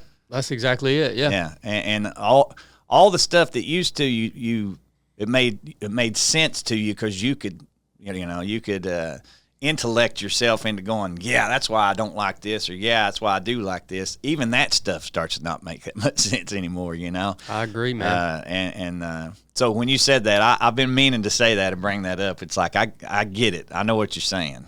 Yeah. For sure. Yeah, it's a powerful, powerful moment and a growing experience that I'm still growing through right now. You know, I have conflict in my own self about some of the things that some of the conversation I engage in and some of that. And, yeah, man, I just pray continuously that Lord conform me into the likeness and image of your Son and reveal to me what I am doing to stand in the way of that, right? And reveal that to me so I can change it, you know? Right. And that's a painful process. Well, I think a lot of times, we talked a little bit about this earlier, that people don't follow through because they pray. I mean, the most basic, Jesus, I'm a sinner, forgive me, and help me to be a better person. I believe in you. You wake up the next day, and you still have that same addiction. You still have that same problem with that same person. It doesn't go away. And so people don't subscribe. They don't dig in enough. Yeah. Because they think, well, he's just going to fix everything, and tomorrow I'm going to wake up and everything will be fine. And it's like, that ain't how it works. Oh, You've been through enough training to know just because somebody sits and tells you something don't mean you know how to do it now. In some way, shape, or form, we're an active participant, especially when it comes to that shield of righteousness that you talk about, and when you quote from Ephesians in the Fully Armed podcast, that shield of righteousness. You know, we're at a place in the American church where we can't even talk about righteous living anymore. Like we can't talk. Nobody wants you to talk to them about holiness. Yeah. Because if you do, if you challenge a brother to live a righteous life, well, you get called a hypocrite. You get called a Bible thumper. You know, and then you also get called a legalist right off the bat. Like, why are you challenging me to live a holy and a righteous life? I don't have to do that. Like, I'm saved by grace, right? Well, that's exactly right. You are saved by grace, but the evidence of your salvation, it's worked out visibly in your life. There is evidence of your salvation. And why do we, as men who have been called to be disciples of Christ, why do we need to be an active participant in trying to live a righteous life and a holy life? It's because when you receive the gift of salvation and you understand the gospel, you want everything that you do to honor God. Yeah. You want every word that you say. You want every video you post, every podcast you do. You want every interaction that you have. And now, it's not going to be perfect, but your aim is that everything that you do is going to honor and glorify your Father in heaven. Right. And that He's glorified through you and your actions, and not because He needs it. You don't need it. He don't need it, but because we owe everything to Him. Yeah. And because He loved us perfectly, and He loves us every day perfectly. And so, man, I want to reciprocate that love, not because He needs it, but because that's my desire, right? I mean, I know that's not what's saving me. Yeah. But that's my desire, you know, and that's why I want to live holy. But we don't challenge each other to do that anymore. No, not. I was talking to a young man the other day. I shared this on Resurrected. I won't go through the whole story, but essentially the man's sharing with me his testimony and, you know, all about how he believes in Christ and everything, and his girlfriend's standing there. And I said, well, thank you for all that. I said, this is your girlfriend, right? And the guy was complaining that he was a young man. The Lord's just not using me. I don't know what's wrong. I just feel like kind of lost, you know? And I said, that's your girlfriend, right? And he said, yeah. She'll be my wife one day, he said. I said, okay. I said, you guys been together for a while? Oh, yeah, we've been together. Well, and I asked him, have you guys abstained from sexual relationships while you guys have been together as boyfriend and girlfriend? Yeah. He was offended. That you asked him. That I asked him that. Yeah. He wouldn't answer the question. Right. But it's like, no, man, so based off of what you told me, you're a brother in Christ. And so I'm going to challenge you as your brother to live a holy and righteous life in order to honor our Father in heaven. I'm going to challenge you to that, man. And I'm also challenging you to that because that's something I didn't do with my wife when we were boyfriend and girlfriend. Mm-hmm. And I wish I could go back and do it right and honor God with the relationship that he gave me and the person that he's given me in this life to live the rest of my life with. But I'll never have that opportunity to go back and honor God in that. Yeah. And so, yeah, man, we don't do that for each other. And which leads, if you got anything to say about that, feel free. No. Really, the only thing I'd say about that in that situation is that kid's response tells. I've not got anything to do with the answer to your question, but the fact that he's not able to either say, "Well, no, we're not," or "Yeah, we are," and that's something that we need to work on. That defense right there is the thing that does separate us from where it is that he wants us to go. Yeah. That defense. So that's something that stuck out as far as that conversation goes, but no. Yeah.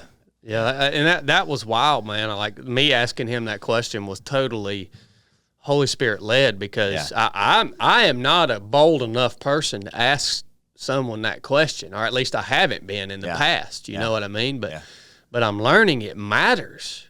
It matters. It matters, and man, having accountability people around you is a big deal. I mean, it's just a huge deal.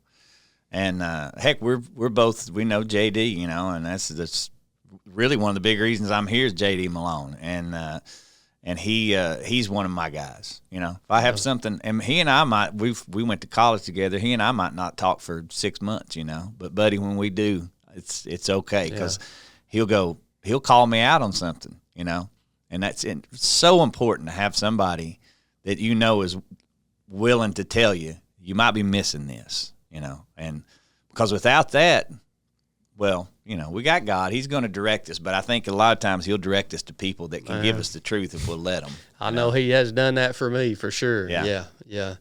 I mean, it kind of leads me into the next thing I wanted to ask you, just about the industry that you've been in general.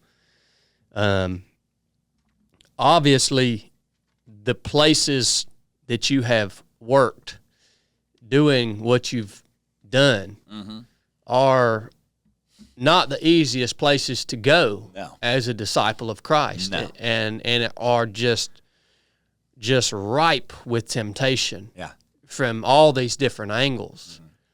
How has that affected you as a Christian? How have you encountered those temptations, and has it been a battle? And yeah, so to answer that, if I'm not careful, again, I'll get too wound up and I'll forget my focus. So I'll try to go chronological. The sort of the point I want to make in this statement is that is roots. It's base. Where are you coming from? And thank God, because of generational love and servitude to him, that I had people that led me to God early. And then I had the roots. I spent a lot of my teen years learning about the Bible. Far from perfect, never will attain that, but still knowing that this was the base that I was going to launch the rest of my life from. So I went to school, did pretty good. I was a big baseball guy, played music, had fun doing that stuff. But when I moved to Nashville at 23, I think I was, years old, single, not a penny to my name, and it was just a wide open, clean slate. Here we go. And thank God I had the roots that I had, because I did fall into some serious situations and problems and issues, but all along knowing that he was there, like I had that background, I had those roots that were planted. And as I was growing, I always try to, it's like an analogy, this tree was just getting swayed like that, and I did stuff that if I could go back, I would not do it in a heartbeat. I went through a very long period of time, especially in those Broadway, playing in those bars every night. That's what you're talking about. and it'll lead to later stuff too. But yeah, I succumbed to many temptations and did a lot of stuff, like I said, that I would prefer to have not done. However, it led me to where I'm at today. So I don't go back and beat this guy up, because it's life, and our enemy is a formidable enemy. So I went through a place where I've strayed. I don't try to relate myself necessarily to the prodigal son, because I don't want to lift myself up to that category. But I think that's why these stories are in there, so that we can relate to them. But man, I drifted so far away from my roots and from my base, bad. And it was so self-driven, and the business that we get into, I'm not saying it's across the board. Different people have different experiences with the music business and Music Row in Nashville. But for me, it was very difficult, and it got a hold of me. This lifestyle, I loved Waylon and Willie, and so I want to try to form my career after the Outlaws, because I don't really like this commercial radio stuff. I want to be, this thing. Well, what did they do? They had pretty rough lifestyles, They sure did. So man. that made me and all my Hank Williams Jr. buddies go. It killed a lot of them. It did, yeah. We're going to go that route, and so there was a reckoning for me. And the reckoning came in the form of my wife, who I met in 2008. And I just want to make sure, it's not like she stepped into my life and I said, oh, I've got to change everything because I want to bow down to her and have her. It was God's way of putting a thing in my life that said, you got a choice to make. And it's not her or your lifestyle, it's this life or that life. And I said, she's my partner, no question about it. I never had any questions about it. So that started a very difficult shedding process, And so the first thing that the enemy did to me there was that he said, yeah, but what about this? Remember that you did this. Don't forget this. And that was the attack that he gave me. Well, fortunately, I had the roots, right? So I did go through a period right there where it was just dark, and it was like, yea, though I walk through the valley of the shadow of death, right? But I was fearing the evil. But I had the roots that helped me to know, right? No matter what you're going through, even though it doesn't make sense to you, he's got me. And I said this in one of my podcasts before. I said, that old picture that we see that's hanging, like in the dentist office or whatever, that the footprints. Yeah, oh yeah.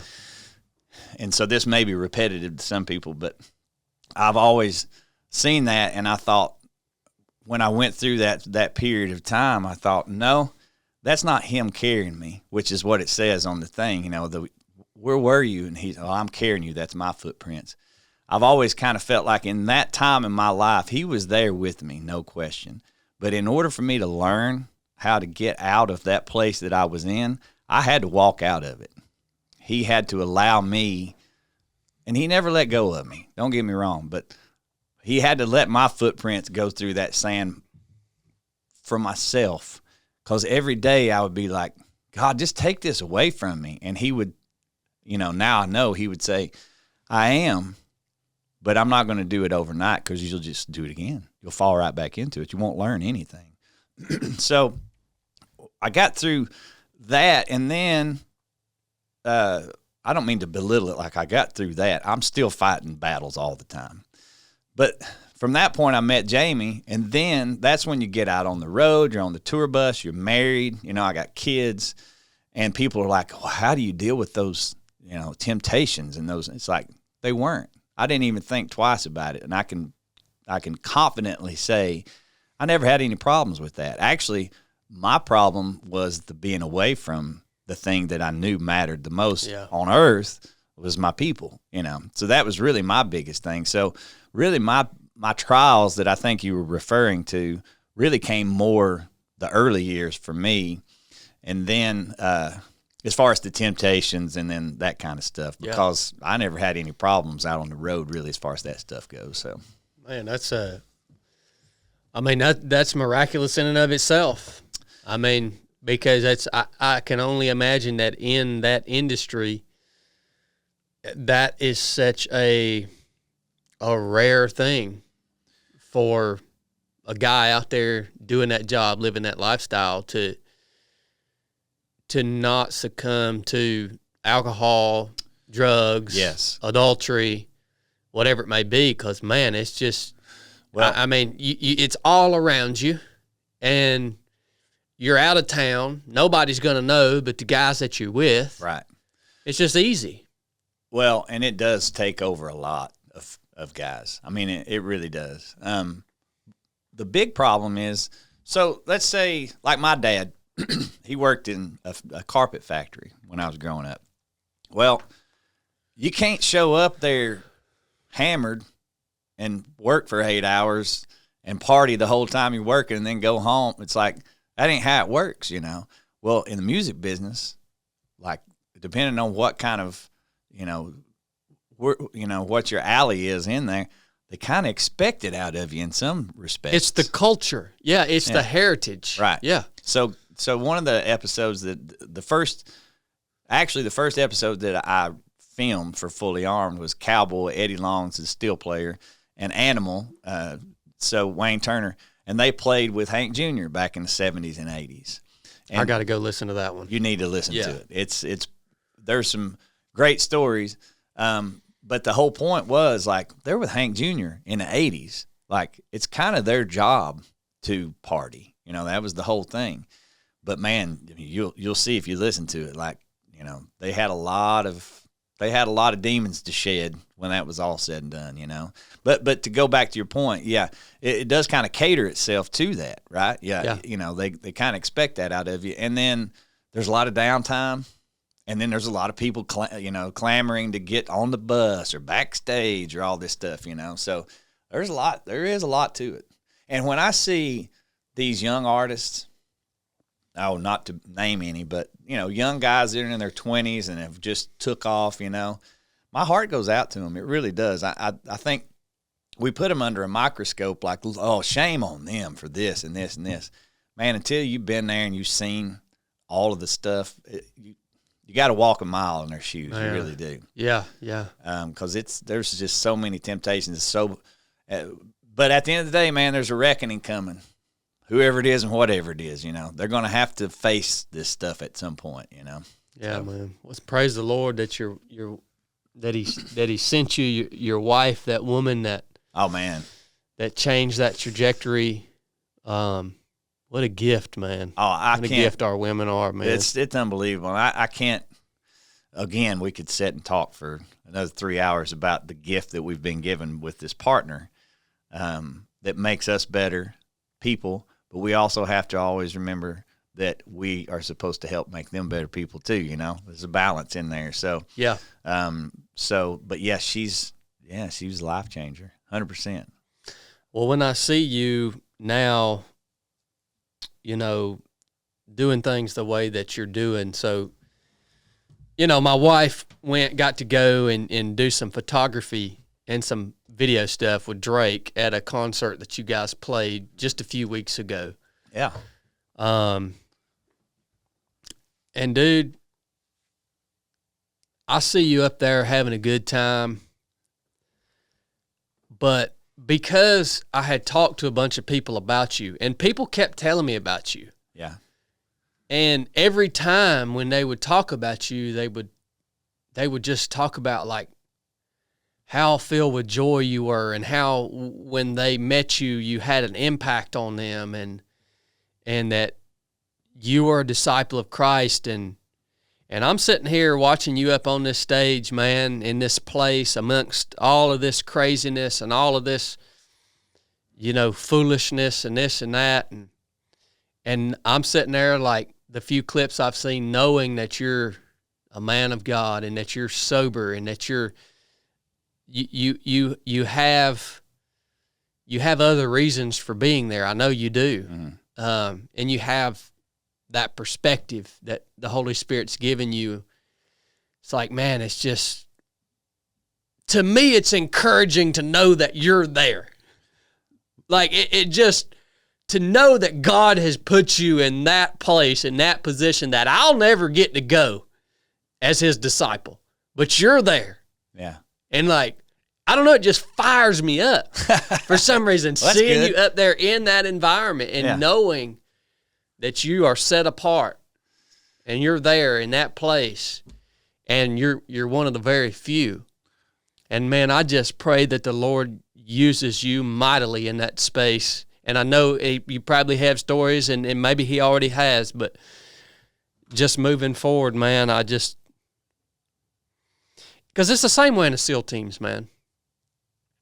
It's like people think that in order to be a missionary, right, or to find people that need to be led to Christ or whatever, or need to see an example of what a godly man looks like and how he's been called to live, they think we got to go to Africa or South America. Or it's like, no, man. I'm laughing because the episode just came out. Emily Ann Roberts just put this. This timeline's not going to all work out, but I have to say that's exactly what we just talked about, because she's this young girl and she's out singing country music, and she said, this is my mission field. And I said the same thing. I was like, yeah, you grow up thinking that your mission has to be going to some foreign country and doing, which God bless those people who are called to do that. Yeah. I think that's amazing. I agree. It needs to be done. Yeah, absolutely. It's just not the only avenue. But it's not, because, I'm afraid that sometimes we get a little bit blinded living in this neck of the woods that, hey, we're all okay. We all go to church on Sunday. Everybody's saved. Let's just move on about our business.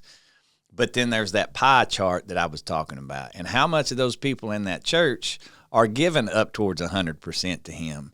Let's look at the charts, like the mission work needs to be done in every aspect of your life wherever God sends you. And which you're doing that, with speaking and that stuff, or with what we're doing right here, right? You said something earlier I wanted to touch back on too, and not to keep backtracking, but the fact that a lot of times we will be labeled as, all Bible thumpers and this stuff and that stuff.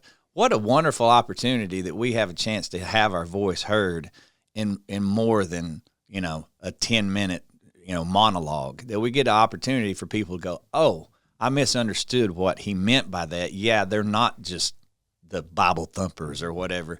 We struggle. We go through all the same stuff everybody else goes through. We all do, I just think it's important that people are able to see and hear that we're with you. Like, we're not against you. We're all together in this. That's a good word, man. But yeah, so you were talking about the being on stage and doing that kind of stuff. That's a balancing act too, right? Because I want to try to make sure that I remember that I'm in front of microphones because of him, and not to be self-serving. And it gets a little tricky because I make music, right? And I put out songs, and I want people to listen to my songs because it helps me to continue to keep going, right? So there is a little self-serving in there because I want you to like my songs. So, it makes me come back around to the being on stage. I do love it, and I love playing music. It's just, it's a never-ending chase for those cold chills because you just hit that thing all together as a band, that kind of thing. So I do love it, but I also want to always remember when I have a microphone to, if nothing else, say his name. Yeah, yeah. I'm sure you can imagine, going out in front of a Jamie Johnson crowd, a couple thousand people that are going to watch Jamie Johnson, and then going up there and grabbing that microphone and going, all right, I'm going to say Jesus, and let's just see what happens. And it's overwhelming that we're not alone. Mm-hmm. Even in a crowd full of guys that you think are going to throw a bottle at you or something like that, they're with us, That's good. Yeah, man. it's interesting. That's good. And you just to be honest with you, from my perspective, you just look different up there. Yeah. I mean, it's just the light, man.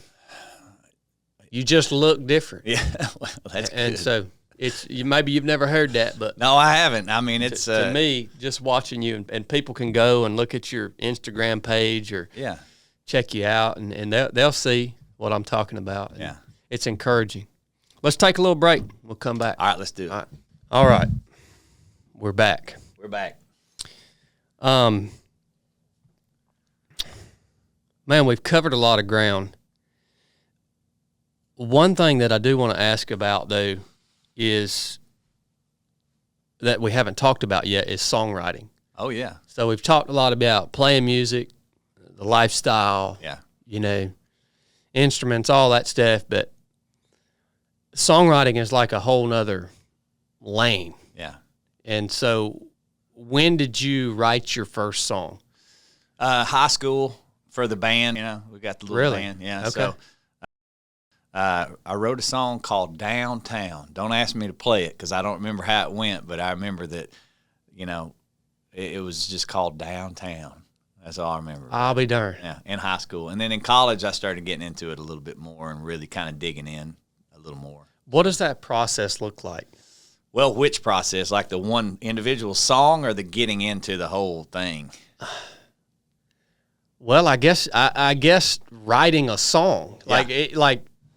Does it start with an idea or like an experience or like?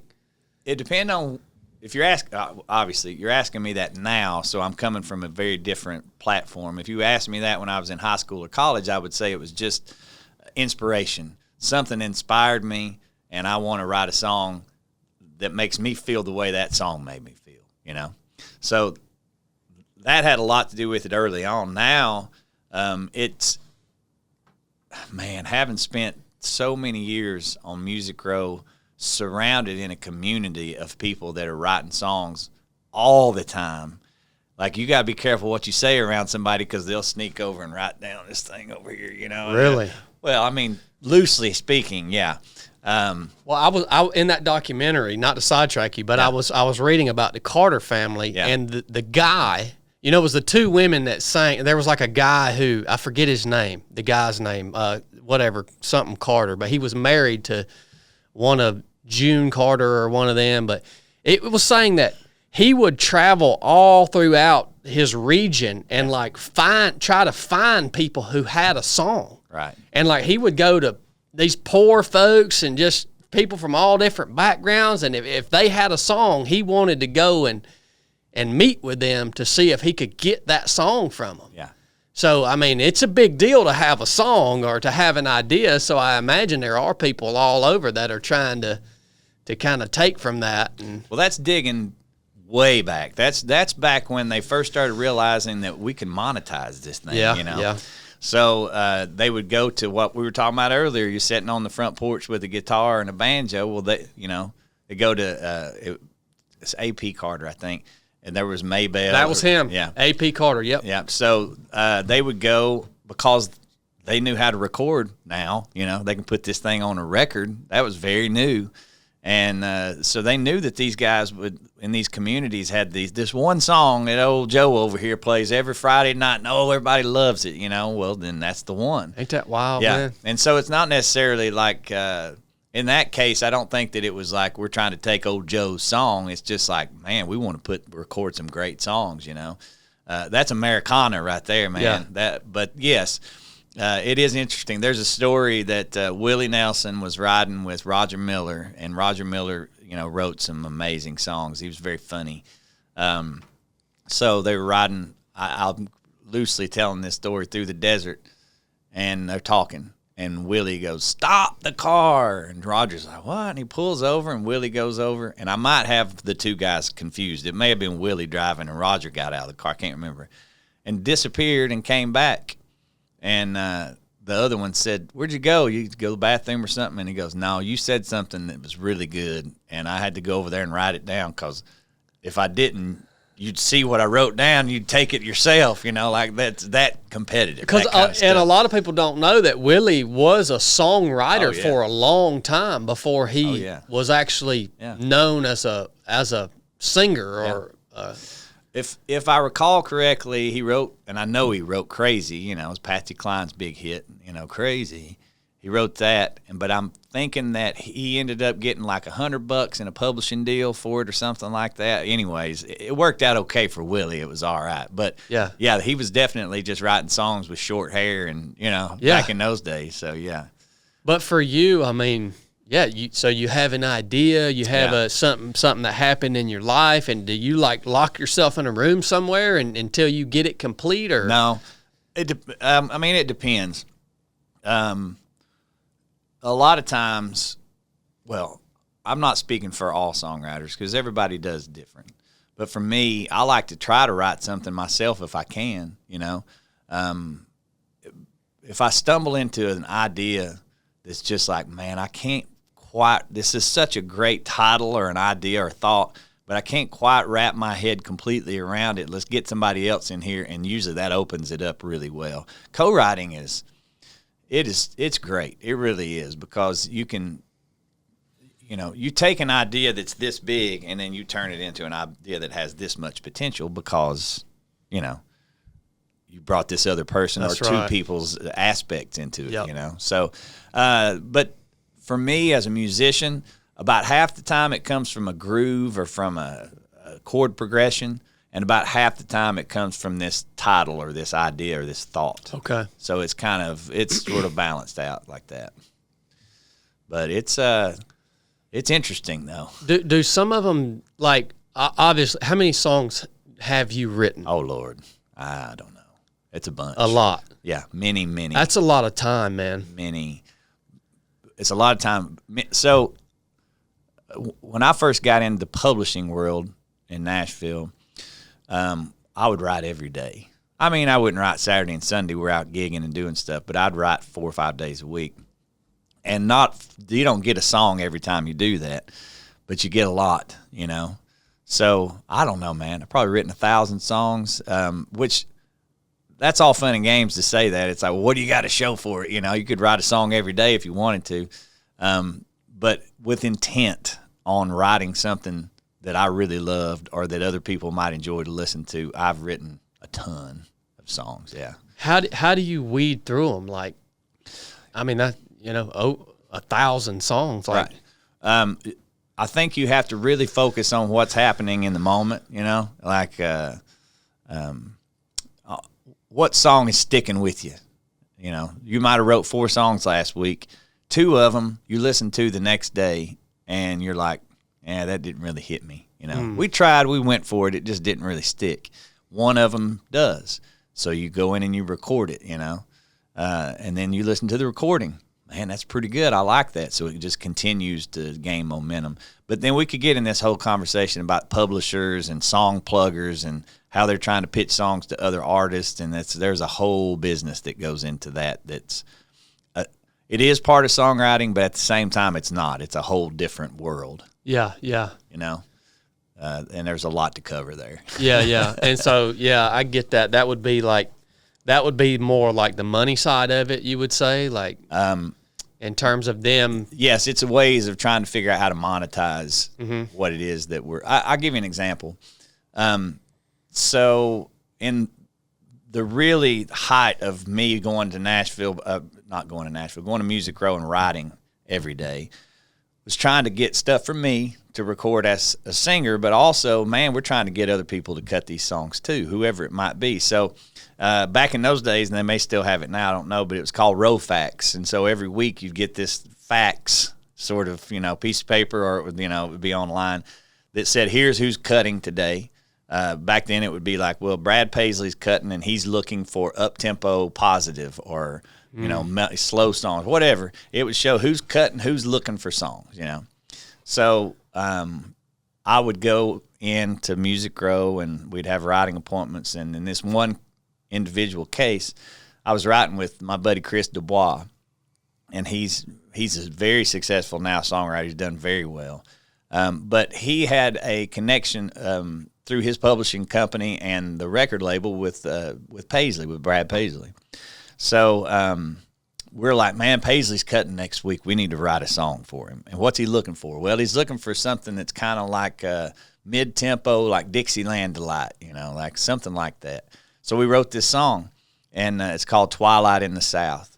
And we both liked it. Man, that's good. I think that's really in the wheelhouse. Well, once we both agree on it, or whoever the songwriters are involved, we go, we should spend the money to make a demo of it. So basically you spend some money, and they go in and make an actual, demonstration of what the song's going to sound like, so you can pitch it to the guys, right?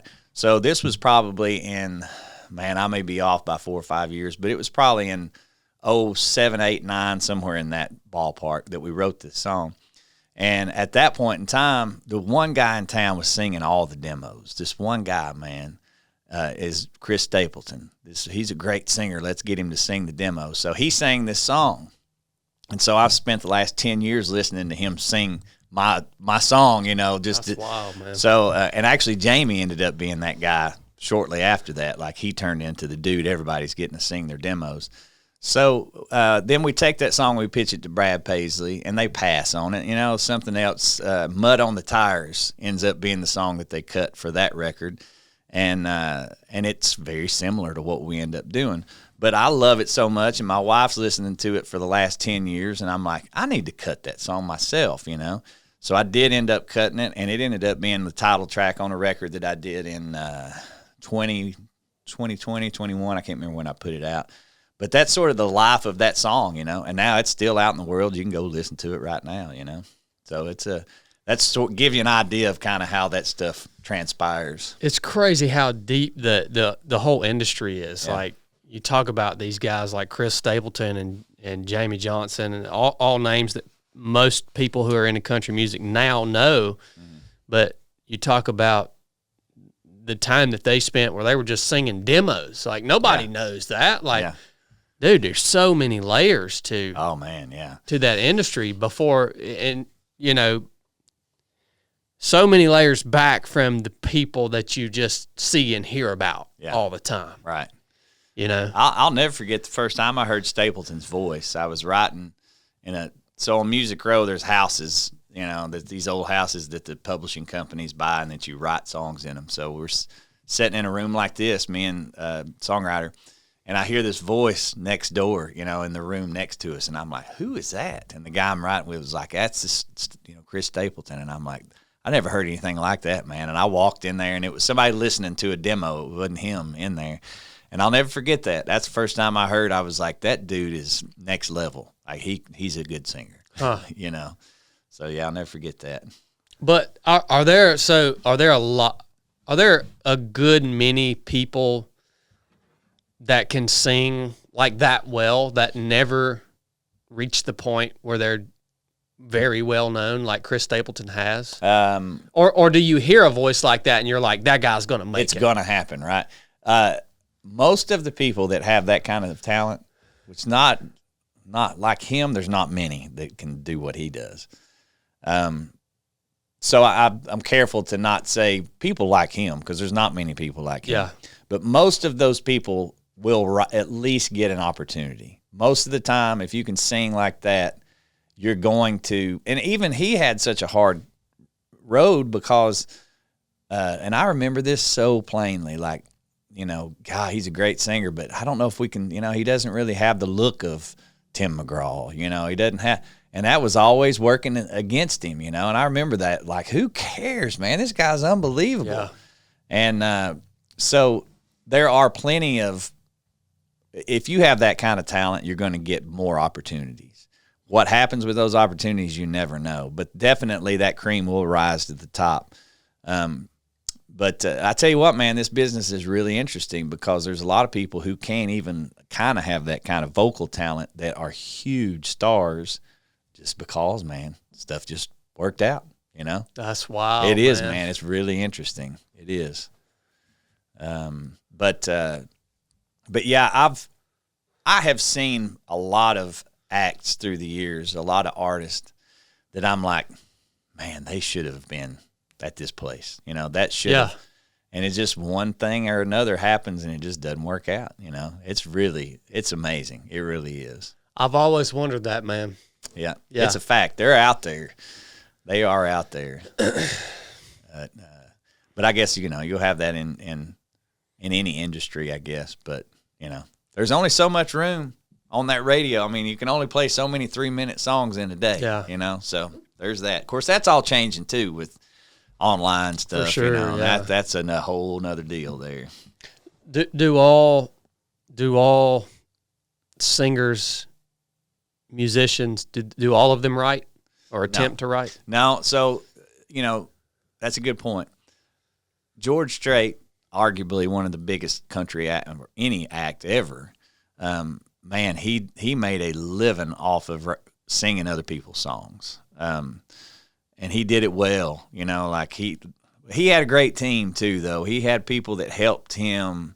Like, man, here's a good song, because he would get all the best songs pitched to him from all the writers. But I think in the last few years he's gotten into it as well. Everybody has the ability to do it, but just a lot of people, Music Road, not so much as now as it used to be, but it used to be a serious factory of songwriters write the songs, singer sings the songs, and it all works well. And there were some exceptions. There's some amazing songwriters that were, Roger Miller, Willie Nelson, there's some good examples of that, But yeah, there's a lot of artists that cut everybody else's songs, and then there's some that just do.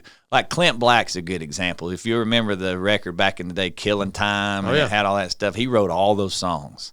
And that was different, He came into town and he had this song, made this record, and it was huge, But also, even in that same voice, you have a hard time having another record and another to follow all those with just having your own stuff. It gets a little bit difficult there. So it would. It seems like that would be almost impossible for that to be sustainable. Yeah. If you were trying to just sing your own stuff, you know what I mean? Because so I enjoy writing.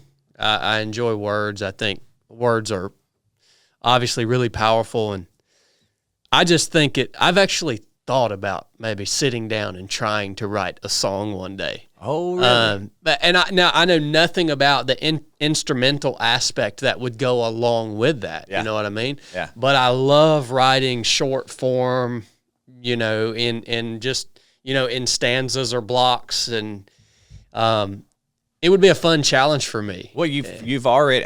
You could argue you probably already have written a song. You just need to give it to somebody to put some music to it, and you've got it. That's interesting, man. Yeah, I think it's impressive. What do you? Is there an aspect that you enjoy the most? Like, is it songwriting? Is it playing? Is it singing? Like, is there an aspect that you enjoy? Great question. There are two things that run neck and neck for me. So I'll just be honest with you, man. Songwriting is a job. Like, it's hard. Because there's a lot to it. There's not just like, man, 5 minutes later I was done. That does happen, and it's happened for me too, and that's always fun. You're like, thank God, man, this thing, because, you start second-guessing yourself. You try to find this word that's perfect, and next thing you know, it can stretch on for a long time. It's work. I love having a finished product and going in the studio and going, all right, guys, 1, 2, 3, 4, bam. And, man, in Nashville, with the talent of the musicians that are there, that is a special moment where all of a sudden everybody's got these charts in front of them and they count the song off and you hear it for the first time, full band and these things, and it's like, that's special right there, man. I love that. But there is really nothing that beats a good live show. There's really not. Like, good energy, good crowd, the band's locked in, the sound is right, Like, it's hard to beat that. I guess if I had to, well, of course, the thing is you're on the road a lot with that too. So that's the good thing about recording is you can go back home and go to bed that night. Yeah. But I guess if I had to choose, like, a really good live performance is really great. It really is. I love it. I really enjoy it. Yeah, and I don't know that I've ever been to a really good live performance. Like, it seems like there's so much of a difference between at least more modern artists or music or singers. Yeah. Like, there's such a disparaging difference between how they sound on the record, right? Or when you download them on iTunes or whatever, right. or you watch it, in studio. There's a disparaging difference between what they sound like then and what they sound like when you hear them or see them live. Yeah. And why is that? do they manipulate things in the studio? Oh yeah, but Okay. a lot of that would depend, and I'm not asking for names, but a lot of it would depend on who it was that you saw. You know, like that would play into it. But vocally, absolutely, they do. They can absolutely manipulate. Yeah, I mean, and actually, with a lot of modern music, hip hop specifically, they go they overdo it on purpose to give it that sort of robotic kind of thing. Like they do it on purpose, which to each his own. If that's what you dig, that's what you dig. But most certainly, most of the vocals that you hear on the radio have been ran through a computer and have been tuned. I will not say all, because I'm not going to speak for everybody, because I've heard some dudes. Well, Jamie's a great example, man. When he sings live, it'll make your hair stand up, man. I mean, he can do it, you know, like it's legit. But there's a lot of them that have a lot of help in the studio. Yeah. That's when we look back at the old school guys. You know, that's always been to me the difference between Hank Jr. and Waylon Jennings. Is Hank Jr. sounds like crap live. You think so? In my opinion, no, he does. That's all right. Yeah. Now you listen to Hank on a recording. Yeah. And man, he sounds good. I mean, he'll fire you up, right? Yeah. But just and maybe it's because he's drunk half the time live. I don't know. There was an era where that was for sure. That might be what it is, but Yeah. you know but like Waylon, man, you know, you listen to him and to me, he actually sounds better live a lot of times than he even does on a recording. And so that, you know, that to me is like, and of course I never saw him in person. I'm just watching a video of him performing live. Yeah. But I'm like, man, that dude, he's legit, you know. He was. And a lot of times they did their recordings super off the cuff, and he probably did a lot of his vocal recordings in the studio live. I wasn't there, but I'd venture to bet, knowing the type of person he was, he probably would walk in there and sing it one time and be like, well, that's a take, Hoss. You know, I could see him doing that. But that's a blessing to have a voice like that. Yeah, man. Yeah, and I agree. I think Jamie's another one of those guys that the times I've watched him perform or watched a recording of him performing live, it's like, yeah, man, that's Jamie Johnson, 100%. That's exactly what he sounds like. Oh, it is. That's pretty amazing, man. I know. I was trying to get you guys to come to Chattanooga to the Jamie show there a few weeks ago, but you had a previous engagement. Yeah, or something man, like we've that. been traveling so much, and I do want to come at some point and be able to see you and see you guys do your thing. One thing that's really kept me from experiencing that is because of my old job. Like, I'm extremely hyper vigilant.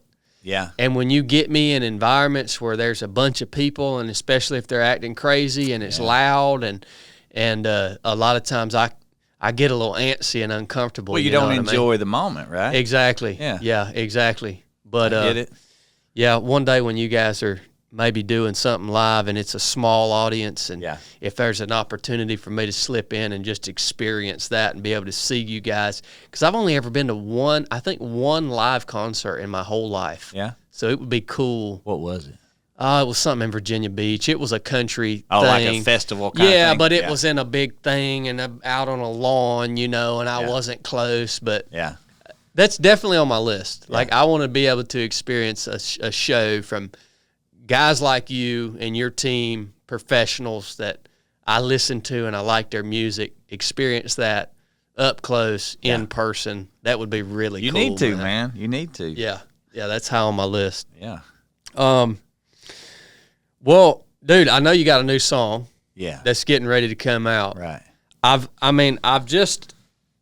had you talking for the last 2.5 hours.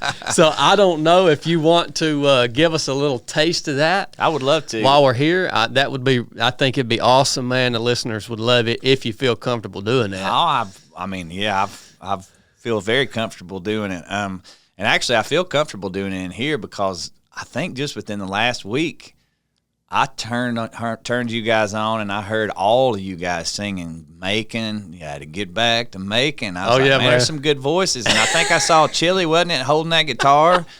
And I'm man. so we got a guitar picker in the bunch. Yeah, man. We try our best, but I can promise you this is going to be the best performance by far that we've ever had on the 3 to 7 podcast. We might need to, and we're going to get our editors. We're going to put them to work with this right here. Roger that, man. But tell me a little bit about this song. I will. And it kind of falls back into what we were talking about earlier. Trying to make sure that I portray myself and my feelings into a song, but also bringing my spiritual walk into it as well. And I'm an open book to him. I haven't always been, but I'm trying real hard to be an open book to him and be like, flow through me, and I have not done that. I have let me flow through me most of the time. Now, that being said, we both have brought this up earlier. We're not going to impress him. That's just not going to happen. We're not going to make him go, oh, I didn't think you could do that. No. And all we can do is just praise him, right? So this song was inspired to me by just current events. And, of course, I have always heard and said that if you've got to put too much explanation into a song, you didn't write it correctly. You should just sing it and then it speaks for itself. And I get that. But I was just listening to the radio and watching TV, and, just the facts are that common sense seemed to be something that has just slipped through the cracks somehow. And, again, I know that our battle is not against people and flesh and blood, so that's not what this is about. But it did occur to me that I love my granddads, both of them. So J. Ben Forrest was my mom's dad, and then Billy Hennessy was my dad's dad. I loved them so much.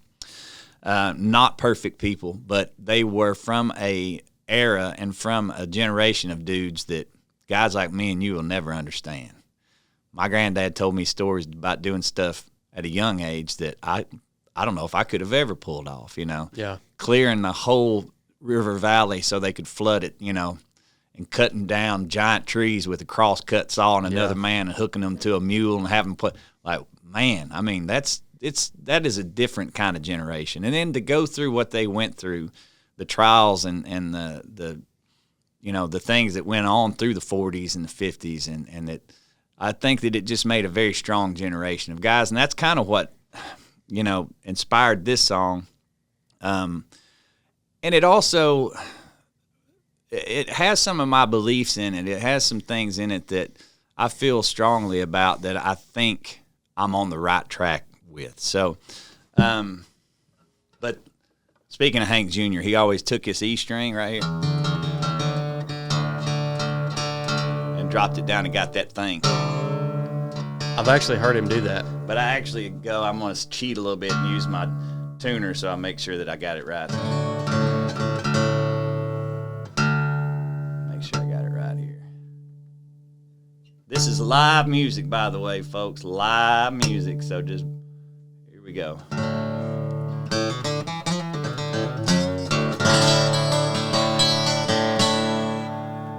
It's called Common Sense.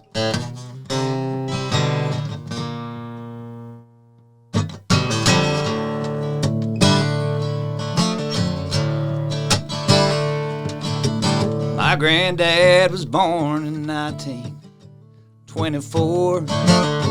Seems to me they don't make them like that anymore. He was tougher than a leather glove, put his faith in God above, and an old Ford truck. He sat me down the day I turned 17. He said, the whole world's going crazy, boy, beats all I've ever seen. The price of gas is through the roof. Can't trust what's on the news. You need a lot more than love. It's been 10 years since he passed away, but I can still hear him say, love the Lord with all your heart. Put your trust in Jesus. Don't go wishing on a star. Don't go to fight unless you know what you're fighting for. Common sense ain't that common anymore. He said, don't believe nothing you hear and half of what you see. Remember all the ones that died, freedom don't come free. A boy grows up to be a man, and every child is part of God's plan. They ought to get a chance. Yeah, sure. He said, a hard day's work, oh, it's good for you, but don't get in over your boots. Oh, and love the Lord with all your heart. Put your trust in Jesus, not on some shooting star. And don't go to fight unless you know what you're fighting for. Boy, common sense ain't that common anymore.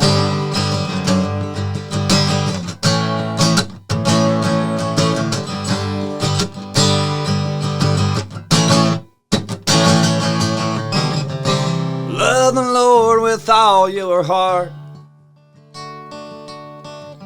Do unto others, boy, that's the place to start. And don't go to fighting unless you know what you're fighting for. How I wish he'd come walking back through that door, 'cause common sense ain't that common anymore.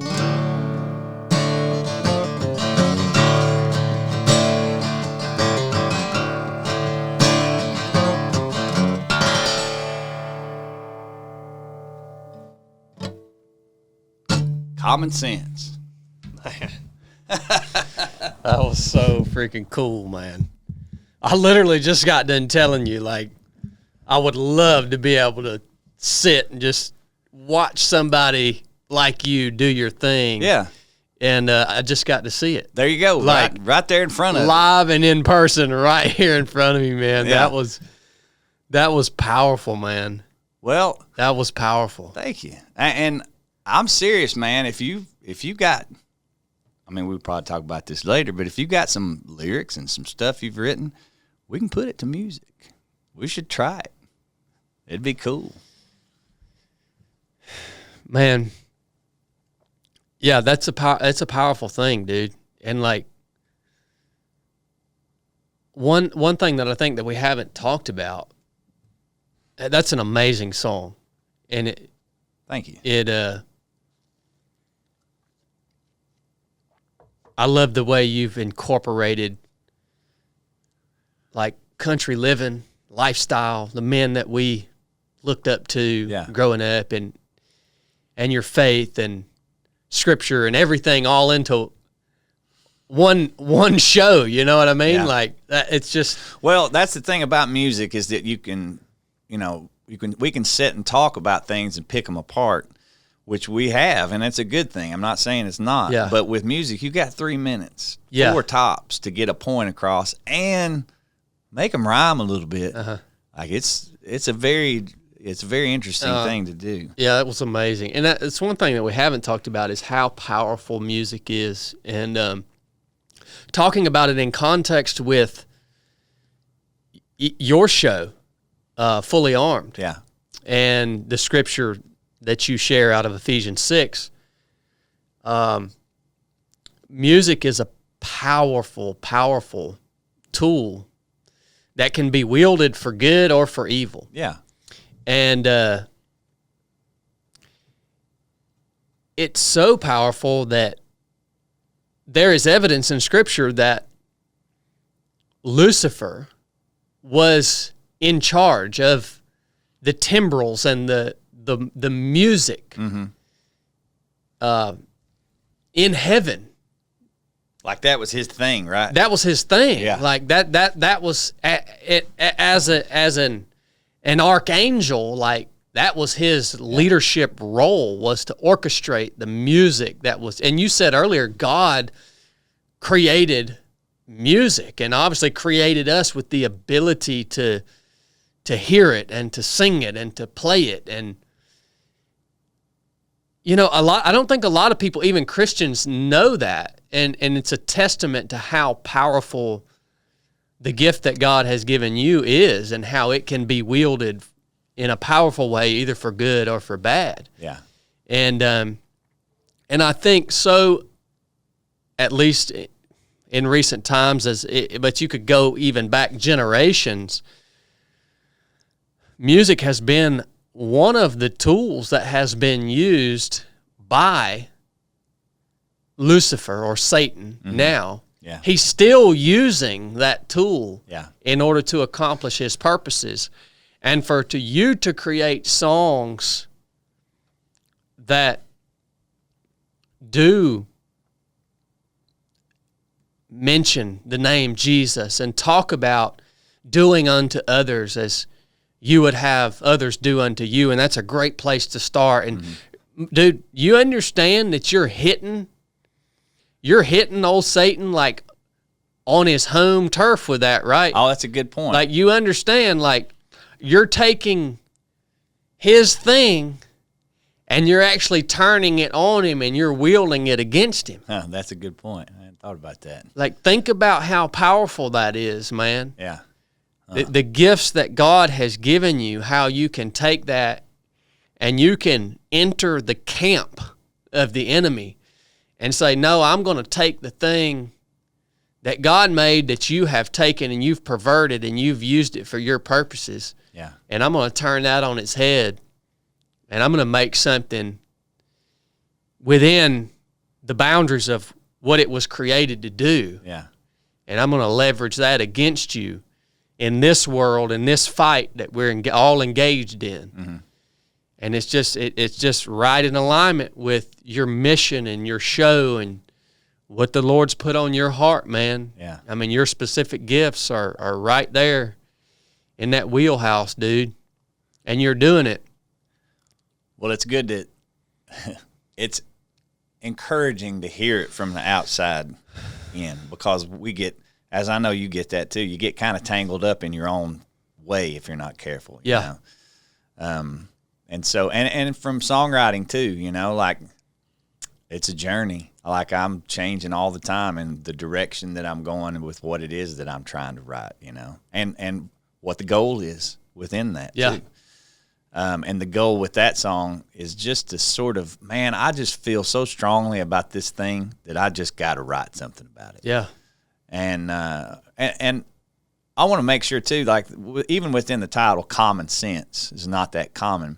Common sense is not God, though. Like, yeah. It's not the final verdict, you know, like, God is bigger than common sense, because common means what you and I and everybody, the large majority of people share this thing, and that makes it common. And that, you know, it seemed like used to there was more common sense, but it's still human. Yeah, you know? yeah. Well, when I think about the word common sense, I think about us having a perspective that is in alignment with the way God created things to be. Mm-hmm. Like, common sense to me is thinking in a way that's in alignment with Scripture, with His Word, with His natural laws, with all of that, just thinking in a way that's in alignment with the Word of God. And even down to the very now simplest thing, God made us male and made us female. Like, Seems simple. That common sense thinking is thinking along those lines, right? Yeah. Like, that's a fact. Right. That's in alignment with reality. And what is reality? It's God's created design for the universe. Yeah. And so, yeah, that's common sense. And that's becoming less and less common. It is. We see it when we walk into a restaurant in some liberal city somewhere, and they refuse to have a male and female bathroom because it's no longer proper for you and me to think that God created us male and female. Yeah. And so common sense in my mind does tie it. Again, like you said, it's not ultimate. Right. But it does really tie into God's created design for us as individuals, for us and the way we live our lives and the way we think and the way we perceive the world around us, you know? Well, that's why I reference the main thing that I reference in that song, the first line of the chorus, love the Lord with all your heart. And then at the end of it, I say, do unto others, is from Mark chapter 12. And I wanted to make sure that when I'm saying common sense isn't that common, I'm not just on my soapbox. I'm saying, here's what Jesus said common sense is, and that is love the Lord with all your heart and love your neighbor as yourself. That's what he told us to do. Those are the commandments that matter. And I always ask people on my show, you know, what's your one Bible verse, or what verses do you arm you? Where do you go to? Yeah. And if I'm asked that, there's a bunch of things, you know, and one might think that it's Ephesians chapter 6 because the whole show's based off of that. But really, at the end of the day, when I dig into the Word, the most important stuff that's in there, in my opinion, are the words that he said. Like, right? Like, he's the dude we're basing our whole lives on. So what did he say? And the most important things that he said in the things he said were, here's what you should do. Love the Lord your God with all your heart, soul, your mind. Like, that's all of the pieces. It's not just your soul loves him. It's your mind loves him, too. We got to focus on that. And love your neighbor as yourself, which that's a whole nother thing. We could spend another 3 hours talking about what's it really mean to love yourself. But I put those things in the song specifically because that's God, that's Jesus saying, here's what common sense is. Love him, love your neighbors, and we'll take care of the rest of it. Yeah. But we just don't do that, you know? So. Yeah. And there's so much depth to that. Like you said, that's a whole nother conversation, because when you talk about, just like in that song, love the Lord your God with all your heart, like what that's implying is like that's setting you up for the way you live your life, because love is not an emotion. Right. Yeah. Love isn't how I feel towards you. Right. Like I've got to act that out, you know? And Jesus himself, he says, those that love me will keep my commandments, right? And so it just, it sets you up for everything. Yeah. The way your worldview, the way you perceive the world around you in reality. And it's deep stuff, man. And I feel so honored that you would take the time away from your family to drive down here to have this conversation for me and for our listeners, and then share with us that song and your gifts and your talents that you've been given. I just feel really honored, man. Well, the feeling's mutual, and I feel honored that you would let me sit at this nice new table, by the way. It's pretty cool. But I got to tell you, man, from the get-go, from the start of the thing that I'm doing with Fully Armed, there's been a web that has connected me to you guys right from the start, you know? So I don't have any question that the design was for me to be sitting right here, right now, today. Got zero question about it. I know that's where it was meant to go from the start. So it is a blessing to be able to enter into your world, and I appreciate it, and letting me, you know, present myself and my song in this setting. So it really is, man. It's a blessing. I really appreciate it. Amazing, man. Is there anything else that we missed that there is on your heart? Yeah, there is, and that is that we don't need to sit in here for another 3 hours. We just got to do it again, because there's too much to cover, man. Yeah, man. There's a lot. I just feel like it's not just me and you, you know. I just feel like there's a sense of a yearning for brotherhood. And so I encourage everybody that's listening to this, look around you. Who are your brothers? Who is it that you can turn to? Whether you're super close to them at the moment or not, God's put people in your path and in your life on purpose. Look around you, pay attention, and see who it is that he's speaking to you, that you need to have a conversation with this person. I don't really know where I'm going with it, other than just to kind of get that word out. That's a good word, man. That's why we're here today. So yeah. Well, I think it needs to be said, because a lot of us go through life and we don't pay attention.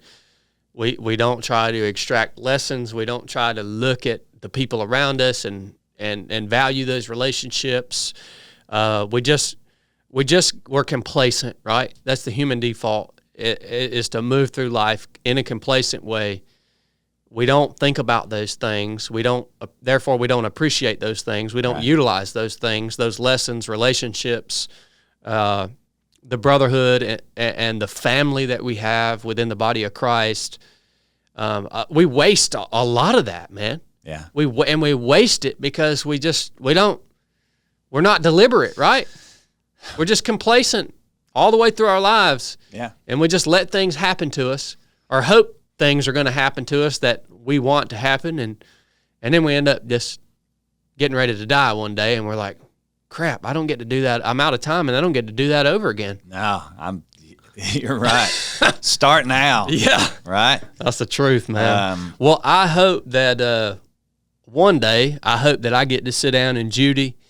Yeah. And Judy is, by the way, if you go listen to the Fully Armed podcast, you'll figure out what Judy is. Yeah. But I hope I get to sit down and Judy in the next conversation we have. I hope it's there and you get to lead us through that. It's going to happen 100%. Matter of fact, I've even got some stuff here that I did not get to that we'll just do it next time, because there's stuff that you guys do and talk about that I'm like, yeah, I want to talk about that. Yeah, I want to talk about that. You know, a lot of it has to do with how does politics play into Scripture, you know, and a lot of current events and stuff. There's a lot of stuff to go over. Dude, let's do it, man. All right, good deal. Thank you, brother. I appreciate it, man. Thank you, Chris. Absolutely. I love you, man. Love you. Thank you guys for tuning in. I will attach all the links to where you can find Chris and his podcast and everything that he's doing in the description of this episode. So you guys just click the description. I'll hyperlink everything in there. You guys share the show, man. Give Chris a shout out. Thank him for his time that he spent here with us today. And go follow him and listen to his show because he's doing great work. Love you guys. Enough said.